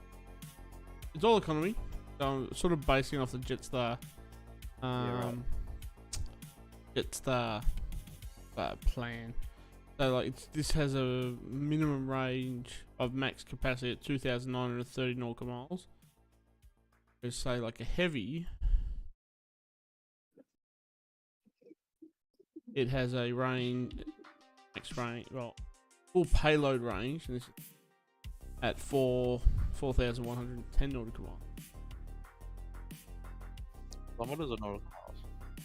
Huh? Is that kilometers or nautical miles? Kilometers, sorry. So 3,715 kilometers before you become payload restricted. Yeah, right. So, you know, you've got a mix of bit of everything. I picked them all up. If you look at the age groups here, you can see that I picked them up pretty. I picked up a few that were quite cheap. At the very beginning when this world started, so I ended up a lot better off. And now, you know, they've got a good fleet of aircraft. You know, it works well. I've got a good fleet. I used to play the, there's a mobile version of similar to this game. It's called Airline Tycoon. It's pretty good. Oh yeah. And if you want to have a look, this is the current route network. green lines are obviously for the freight network, and because I'm Mr. Not really. Is this free? No, it's not. It's not expensive though. Like you can credits for play. It's 4 credits a day. Every holding consumes a sentiment. First holding consumes 4 credits per day. Any additional holding, if me, consume 2 extra. So, 4 credits a day, 448. Whatever that is.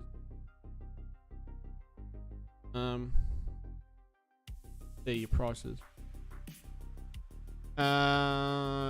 Yes.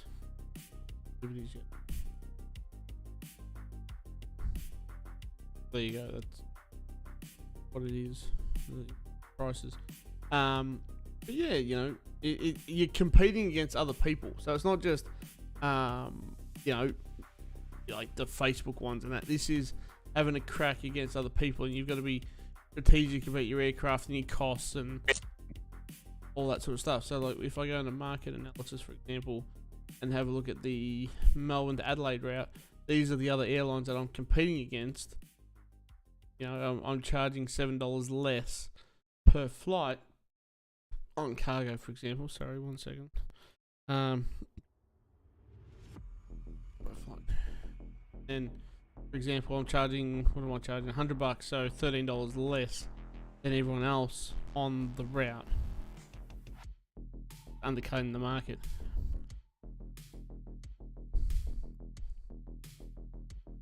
Obviously, what we have. I said I was less than you.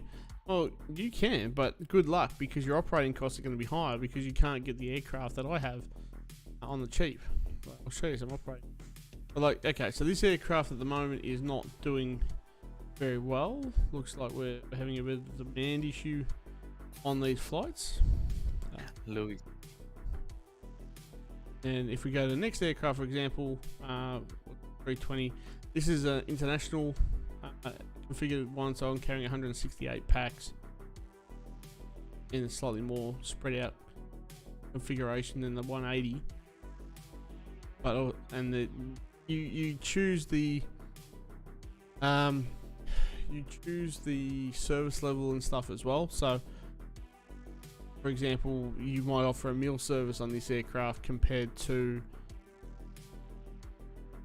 something else. Keep going. So it looks at the moment that some of these routes are down, like this one here. So Brisbane, Adelaide, looks like we're struggling, but Adelaide, Brisbane, and other services, we're making a bit of coin on now. From memory, this is an aircraft I own, so the operate, like, I can sort of wear the lots. Yeah, you can. So, for example, I can go into having configuration.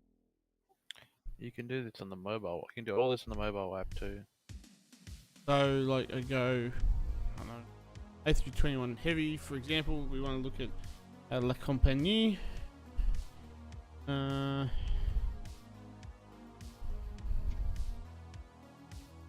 so we go there, and I go create new configuration. Then I go, okay, I want a business class.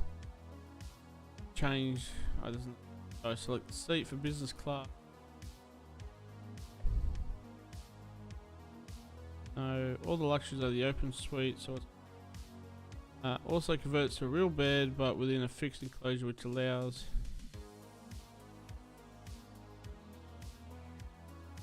quite a variant.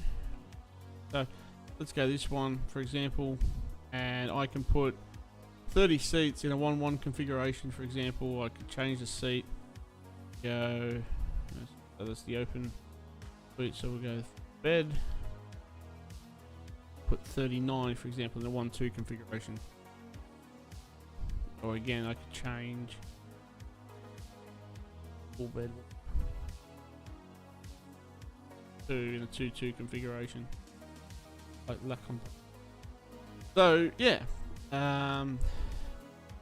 13 rows of 2-2.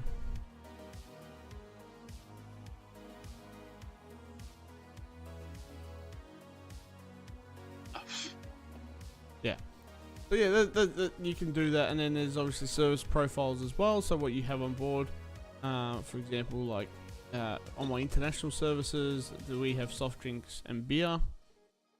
Now it's a full economy service, so there's no business. We offer a snack, a healthy snack or chocolate bar. Then we offer a large warm hot meal because you know, we're going international. I don't offer an additional meal because I'm a tight ass. We offer stereo headphones, throwaway plastic dishes, no newspaper, but we have a large airline magazine. And that rating generally, as you can see, we're, you know, in a good range there, 3 points. So we operate that on fuck if freight service does this. Oh.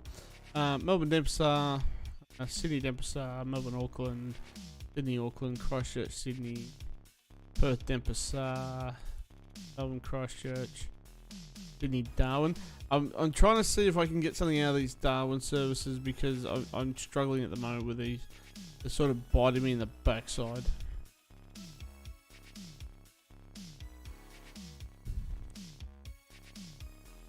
Are you trying to replicate an airline with this, or doing what you would? I started off trying to do. We're struggling with load.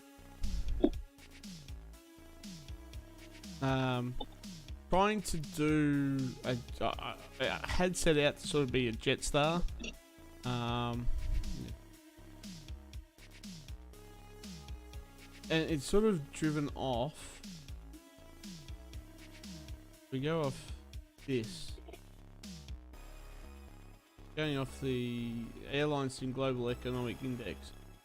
Looks like it's on a bit of a decline at the moment. It had a bit of a peak.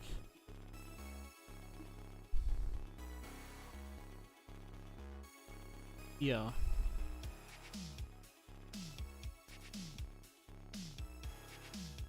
$150. Yeah, like you can see up here at Christmas period, it sort of was quite high, and it's dipped quite away. Sort of on the up now, but still, yeah. But then again, as you can see, the fuel price here has gone from $90 a barrel, or a litre, sorry, down to $40 a litre. So yeah, you know, it's an interesting thing. In some of the worlds, you can invest. In stock exchanges and the like, but they're in certain worlds. One doesn't. In certain worlds, you can actually put your airline up as an IPO and sell shares in it. But it's very rare. I haven't seen a world that you can really do it. There's different game worlds. I actually have 2 airlines at the moment. So I have, for example, I have this one, which is in Australia, which is AussieJet, but I also have DNA Jet, which is in. I need to go. Oops, something went wrong. I know. Go to Junkers. DNA Jet. The Western Sydney airport looks like it's coming along well. Yeah, I did see that actually. And it looks like a real airport, which is good. So this is my. I wonder which airline this is based off. Type model. To operate 777s? No, we operate A330-300s. Thank you. Because they were the most economical in terms of pricing and stuff like that. So we operate down to Singapore and Thailand. Singapore and Bangkok. Into Muscat, Doha, Jeddah, Paris, and London, with 3 A330-300s at the moment, and I'm trying to work on just a sole fleet of A330s. We seem to be making money, which is good. You can sort of see your profit loss forecast. So as you can see, our baseline is sort of, you know, we got a nice healthy profit margin. Is it based off like real world demand, or is it just like a game? Well, it's got, what is it? What was it showing before? 'Cause obviously so it's those are based off improved what's called. popular. Oh, this one's. That's what I. So it looks like each world sort of. Oh, changes They're a little roughly the same-ish. Yeah. That's okay. But yeah, you know, like if we had a look at my other airline, see that we're at a 22% profit, but again we're sort of obviously our profit margin a little bit less because I'm not a high value carrier, I'm a low cost carrier in a sense. You know, so this is the way it is, and as you can see, our cost base sort of drops way there. You know, we got a revenue of what? Yeah, you know, operating profit of 22%. Our airline over here has an operating percentage. That's not up 30.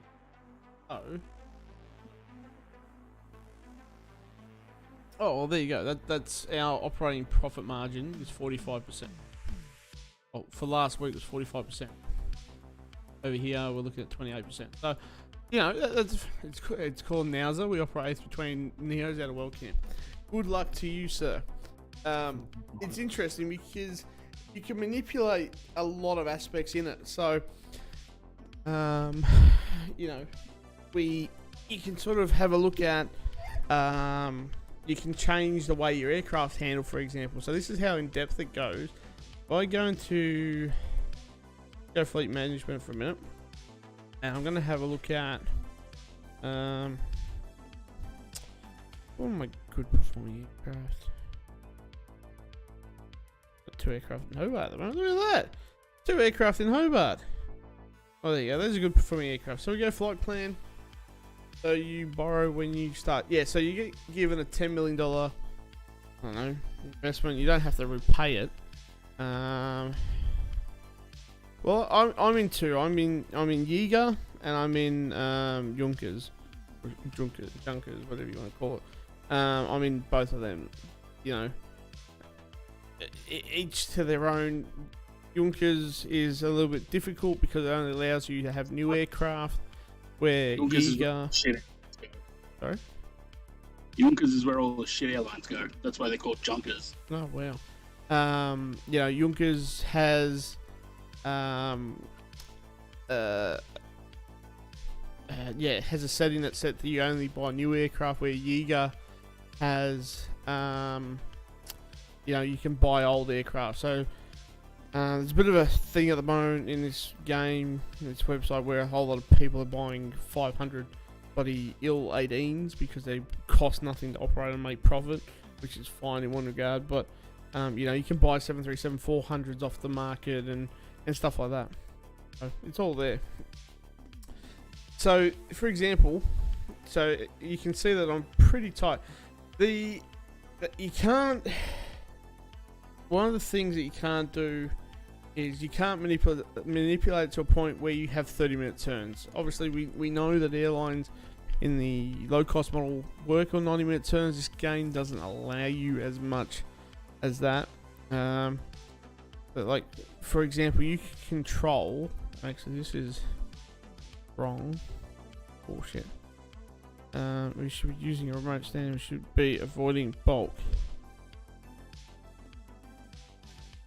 Apply settings. But for example, you can control, so by avoiding bulk, if your aircraft is capable, it will use ULDs. Yeah. So for the 320, it would use an AKH. By using a remote stand, you can turn around aircraft quicker than being on an aerobridge, and that's what the game dictates. You know.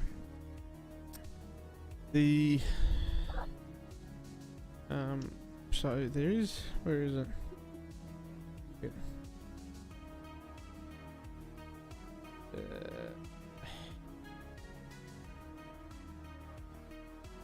Alright, so if we click here for a second, you can actually, this little time here, you can click in and it'll actually show you like different parameters of the the aircraft. So it gives you 5 minutes, which is time that can't be manipulated. You have 5 minutes to do that, 7 minutes to deboard. This here is flexible, depending on what your cargo load is.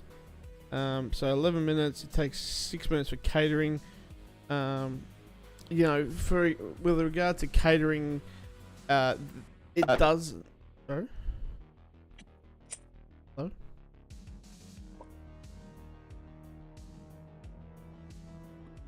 Regard to catering, it doesn't allow you to. It is stream just died. Yep. Maybe his internet died. Yep, it did. Yes. Yep.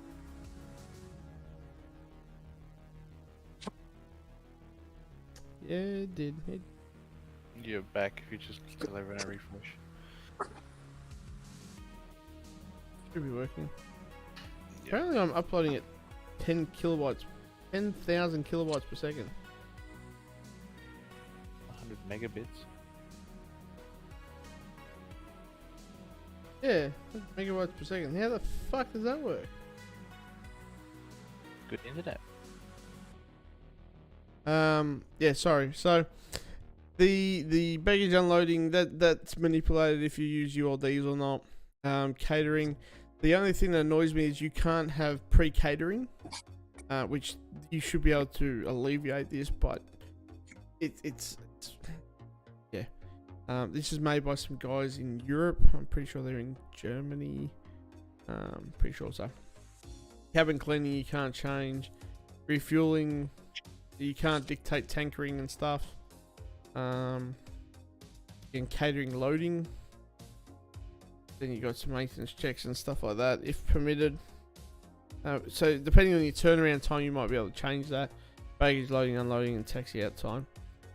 So, you know, it's yeah, it's a very interesting thing. It's very you can it's made in such a way that you can either play it as a dummy and, you know, just let it tick along and not really think about what you're doing, or if you wanted to get complex, you can actually turn a bit of a profit, a little bit smarter, and yeah, overall have a good crack. In saying that, you know, it's a very, I enjoy it because it's a bit cathartic in a way. It's a bit challenging. You know, like I said, you're competing against other people as well. You know, not to go bankrupt. Like I said, I've been sort of chewing my teeth a little bit, chewing my fingernail, shall I say. Oh, look, there he is, everyone. Look who it is. It's AFR Lou. Air Alpine. Where is Oh, look, he's based in Geneva. Everyone is based in Geneva. And you know what? Even though I'm not going to interline, I won't have anything to interline with him yet, I'm going to send him an interlining request. So you can. That's another feature. You can actually set up alliances and interlining requests with airlines, and you know, actually get involved with that. So no traffic rights, 98% vacancy. I'm winning. What? Not is 98% vacancy at Geneva. So, well, Louis, all the best, mate. I hope you enjoy it. Oh no, vacancy on slots. Yeah, nice. Okay, let's have a look at Geneva. I think AussieJet's going to have to. That'll be our first European destination. It's the whole new Virgin Qantas. Oh well, Louis in Geneva and I'm over in. Yeah, how many? What do we got? Doesn't it looks like a very underserved airport by the looks of it? Here you go. Here's another one with these illusions. Well, he only operates between Geneva and Munich. Like, come on, mate, have a crack, will ya? Illusion. Air Alpine. I'm gonna open up a station just for shits and gigs. It doesn't cost any money. But you know, all the best, Louis. I hope you enjoy the game. And anyone else, we could call it the Aussie 6, you know, the Aussie 6 Alliance or something else. There was, Games to funny tweak enough, it. there was a guy. Well, not a guy. This looks awesome. That's all right. I should get a sales pitch for that. Fucking hey, airline sim people. Not Look- hashtag not sponsored. Hashtag not sponsored. You know, I think it's a really cool thing. It's like I said, it can be. It's a real thought-provoking thing because once you're in, Louis, if I can make a recommendation, go to the airline market first or the aircraft market. Go see if you can get some cheap aircraft. Go have a crack on that because overall, I think you'll be better off used aircraft market. Let's have a look at the used aircraft market. I'm really enjoying this stream. Is everyone else enjoying this stream? I hope you are. Bit of talking shit, bit of interesting stuff, Yeah. bit of everything really. Hey, look, you got some Embraer. What's that? Embraer 135. You know, you got leasing deposit of 315,000, and your weekly repayment is $31,000. That's not bad. What else we got? 737-900ER. Brand new aircraft, basically. Probably a little bit less than the market value. Let's have a look. The market value for one of these things is... Oh, it's a Max 9. What? Looks like a Max 9. So look at that. So 317 at 317. And that was 313. So you're saving what? $60,000. Okay, not really worth it. I'm curious why that's showing an image of a 737 Max 9.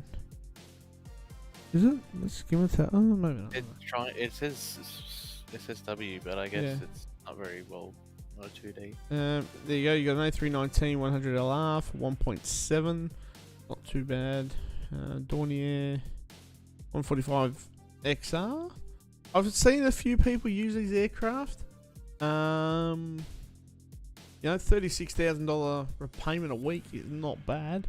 But I don't know what your revenue is going to be like on the aircraft. What are your passenger capacity? 50 packs.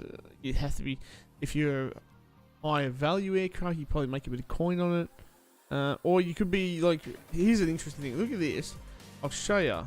The 747 market on here is really, really cheap. Like this, another 747 400 ERF, $1.2 million as a down payment on a leasing contract, $125,000 a week.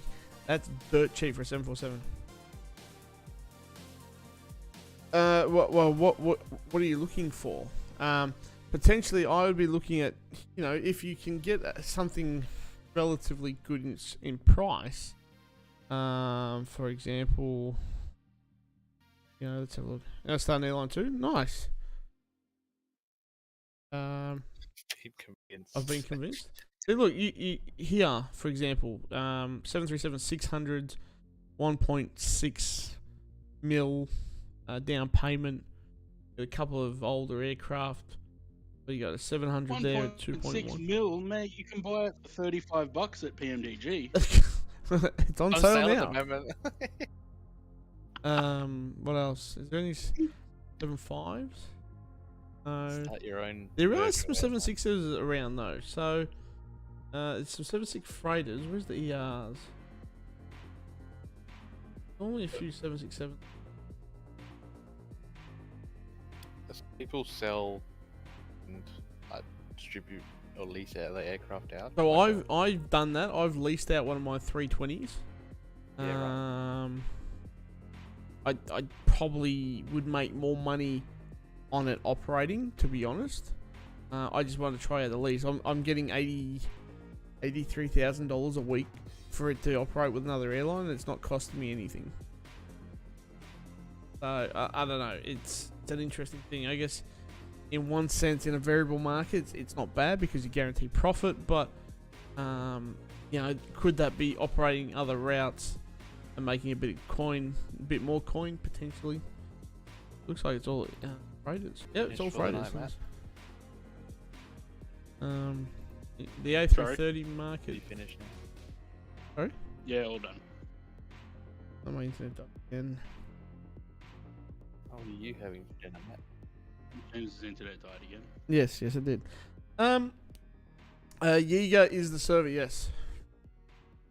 Oh, there's a 330, 5.4. The 319. There is some cheap 319s out there. So look, there's one there for 1.9. Look, you go 1, 2, 3. You know, you get 319, three 319s there. And that gives you, you're probably looking at 7 mil, maybe. By the time you big costs and stuff like that, then you probably pay another, depending on what your cabin config is. You'd set that up, and then it costs you, I don't know, 40, 50 grand per aircraft. And then when you open up a station, it's free. Yeah, so stuff there. And here I was thinking that people would be bored of this. I'm not gonna lie, I'd probably love to try this, but I think I'd probably be a bit too in depth for me. That makes sense. Well, Matt's been and ahhing. Oh, look, big business. I wonder who that is. Matt's been and ahhing, but he reckons he's gonna get like, yeah. I've got the one on Steam, the free one on Steam. What one? There's a free one on Steam. Free one is that? I don't have it installed at the moment. Hang on. Come on, I want to see. Oh, there it is. BBI Airways IR. Set up in Dublin. Oh shit, Louis, you're in trouble now. You better put your bids on the aircraft. And this is the thing, right? This is the thing, because you're bidding against people. This isn't just like if you place a bid, it's gonna take out the cash and go. You know, that's a bid. So work out your fleet strategy and don't sort of bite each other in the ass. That's what I'm saying. Been playing it, I see. What's that? Airline Manager 4. Matt's been playing it. Airline Manager 4. Matt played it last. Yeah, there's a group of. Oh look, even some cheaper 319. So 1, 2, 3. Oh, someone's got some bids on these. Looks like Louis just put a bid on the LR. I reckon. Someone's put a bid on that 20 or 40 minutes ago. Reminds me a bit of bit like Forza, where you bid on other people's cars and stuff. Yeah. So do I just wing it and buy a 319 without doing any research? Look, I sort of.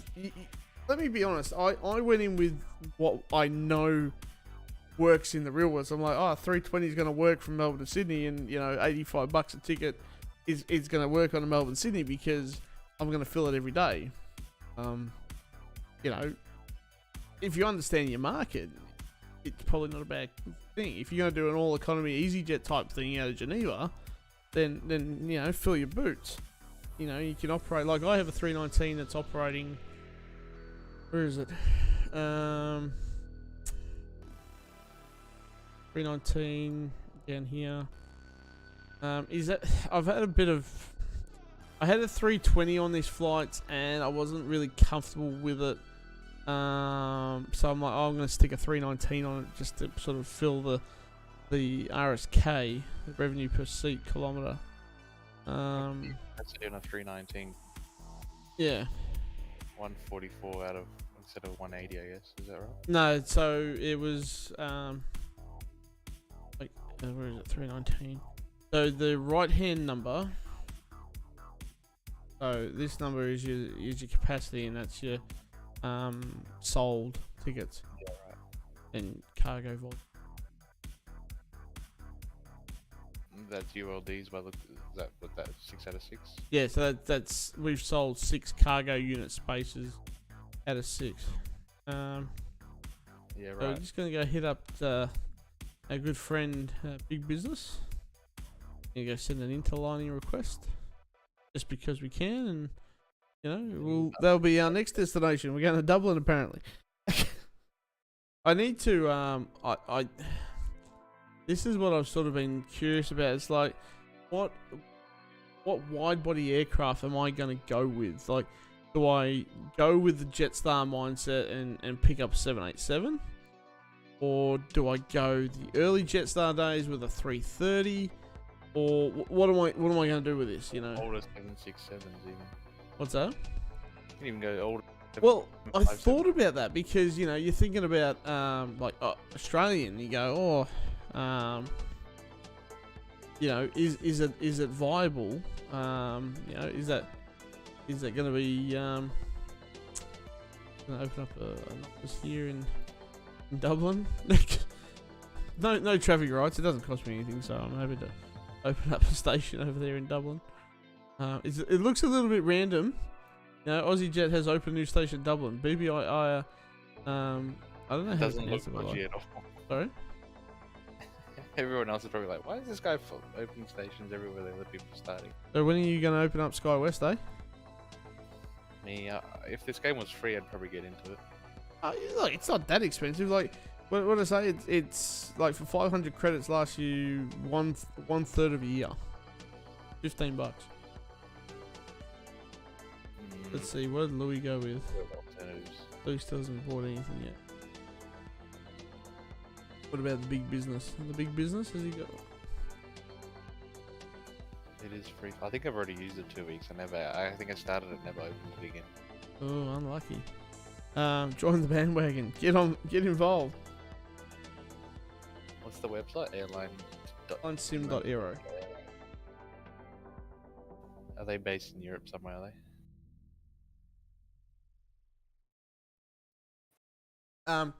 But then yeah, you've got this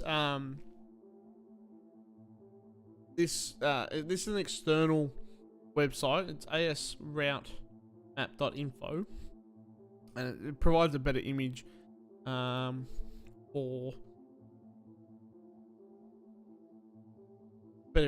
for your route map to sort of be able to see better. So back to Yiga. Aussie Jet.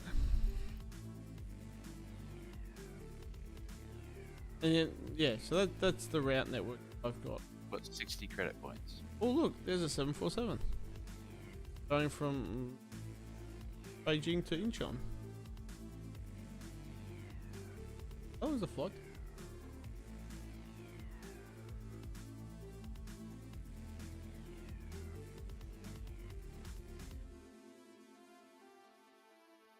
Oh look, Oz Gorilla. Oh god, here we go. What are you gonna do?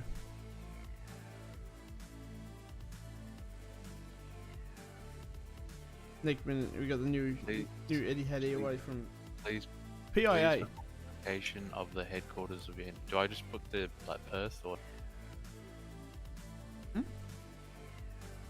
Sorry. James' internet died Oh. again.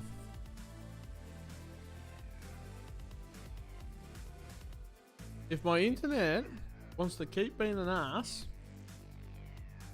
that's really annoying. I'll just have a quick look at this. Private message.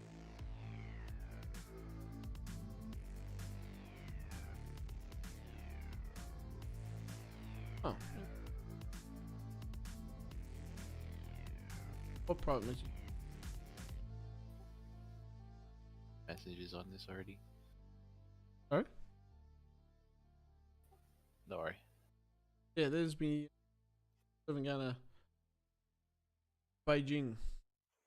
How do I buy an aircraft? Again, go into aircraft. It's either aircraft manufacturing or aircraft market.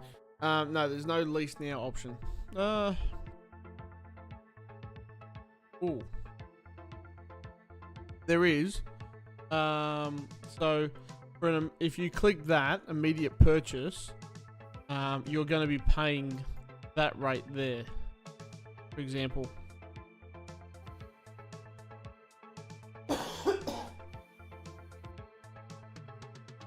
Interesting, because I never used that option.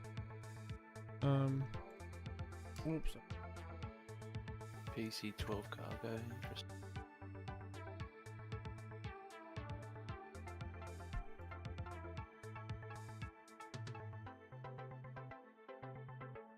So, you know, there is a listing option. Oh, Oz Gorilla. Where did he set up? Oz Gorilla Airlines. In Perth. Just because I like you. Holy Amsterdam, man. There you go. Have an.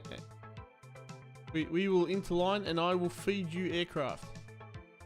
But there is someone out in WA. I'm just trying to see what aircraft I can buy for my routes that I'm thinking about. Quokka International. Oh mate, Quok. He's got a couple of. What is he operating? There was someone that was simulating Air North, and they actually copied the entire route network, which is really cool.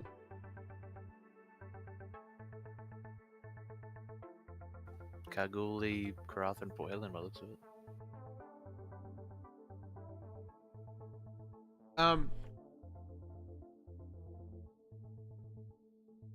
The other thing, be mindful of, there are tools there for your help. So in commercial, under route evaluation, you can go Melbourne to Sydney, for example, and it will show you what the demand is like. So Melbourne's off its nut for passengers, and Singapore is full. Right now, you are playing a trial account. To get access to premium vintages of airline, you have to purchase credits. What a premium privileges. Sounds sexual. What are you trying to do? Anyway, so that's that. Look forward to flying into Geneva and Dublin, and I already fly to Perth, so enjoy my route network. Who's this one? Oh, that's him. Who's this? Over the clouds of the world. Huh.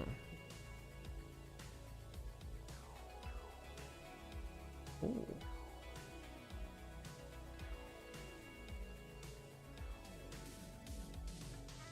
Yeah, there you go. What's the Amsterdam demand like? Station.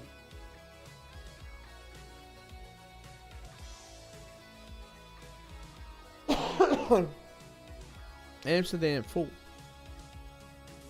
There you go. Yeah, Alpine has started a new station at Amsterdam. Now, who outbid me? Why didn't you go the immediate purchase one? Or is it not worth it? I don't have enough money. What do you mean? You got 10 million. But that's right. You have to lease it. You can't really go out and buy new aircraft.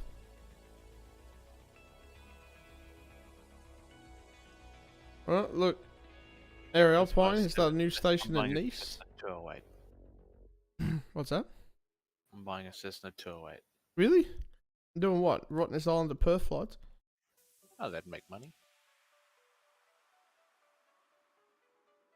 Alright. On that note, folks, it is getting late for me. I look forward to streaming this, and I want to see some screenshots and stuff in the Discord about what you do as maybe even, we might even open where is it? Let's chat. Airline sim. Go. It's a own thing there, and I hope you guys enjoyed that.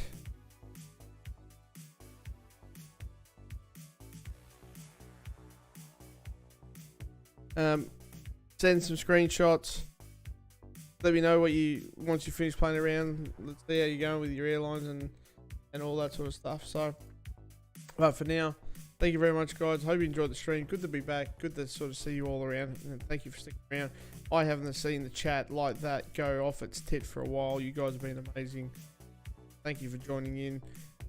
I wish you a good night for now. Bye.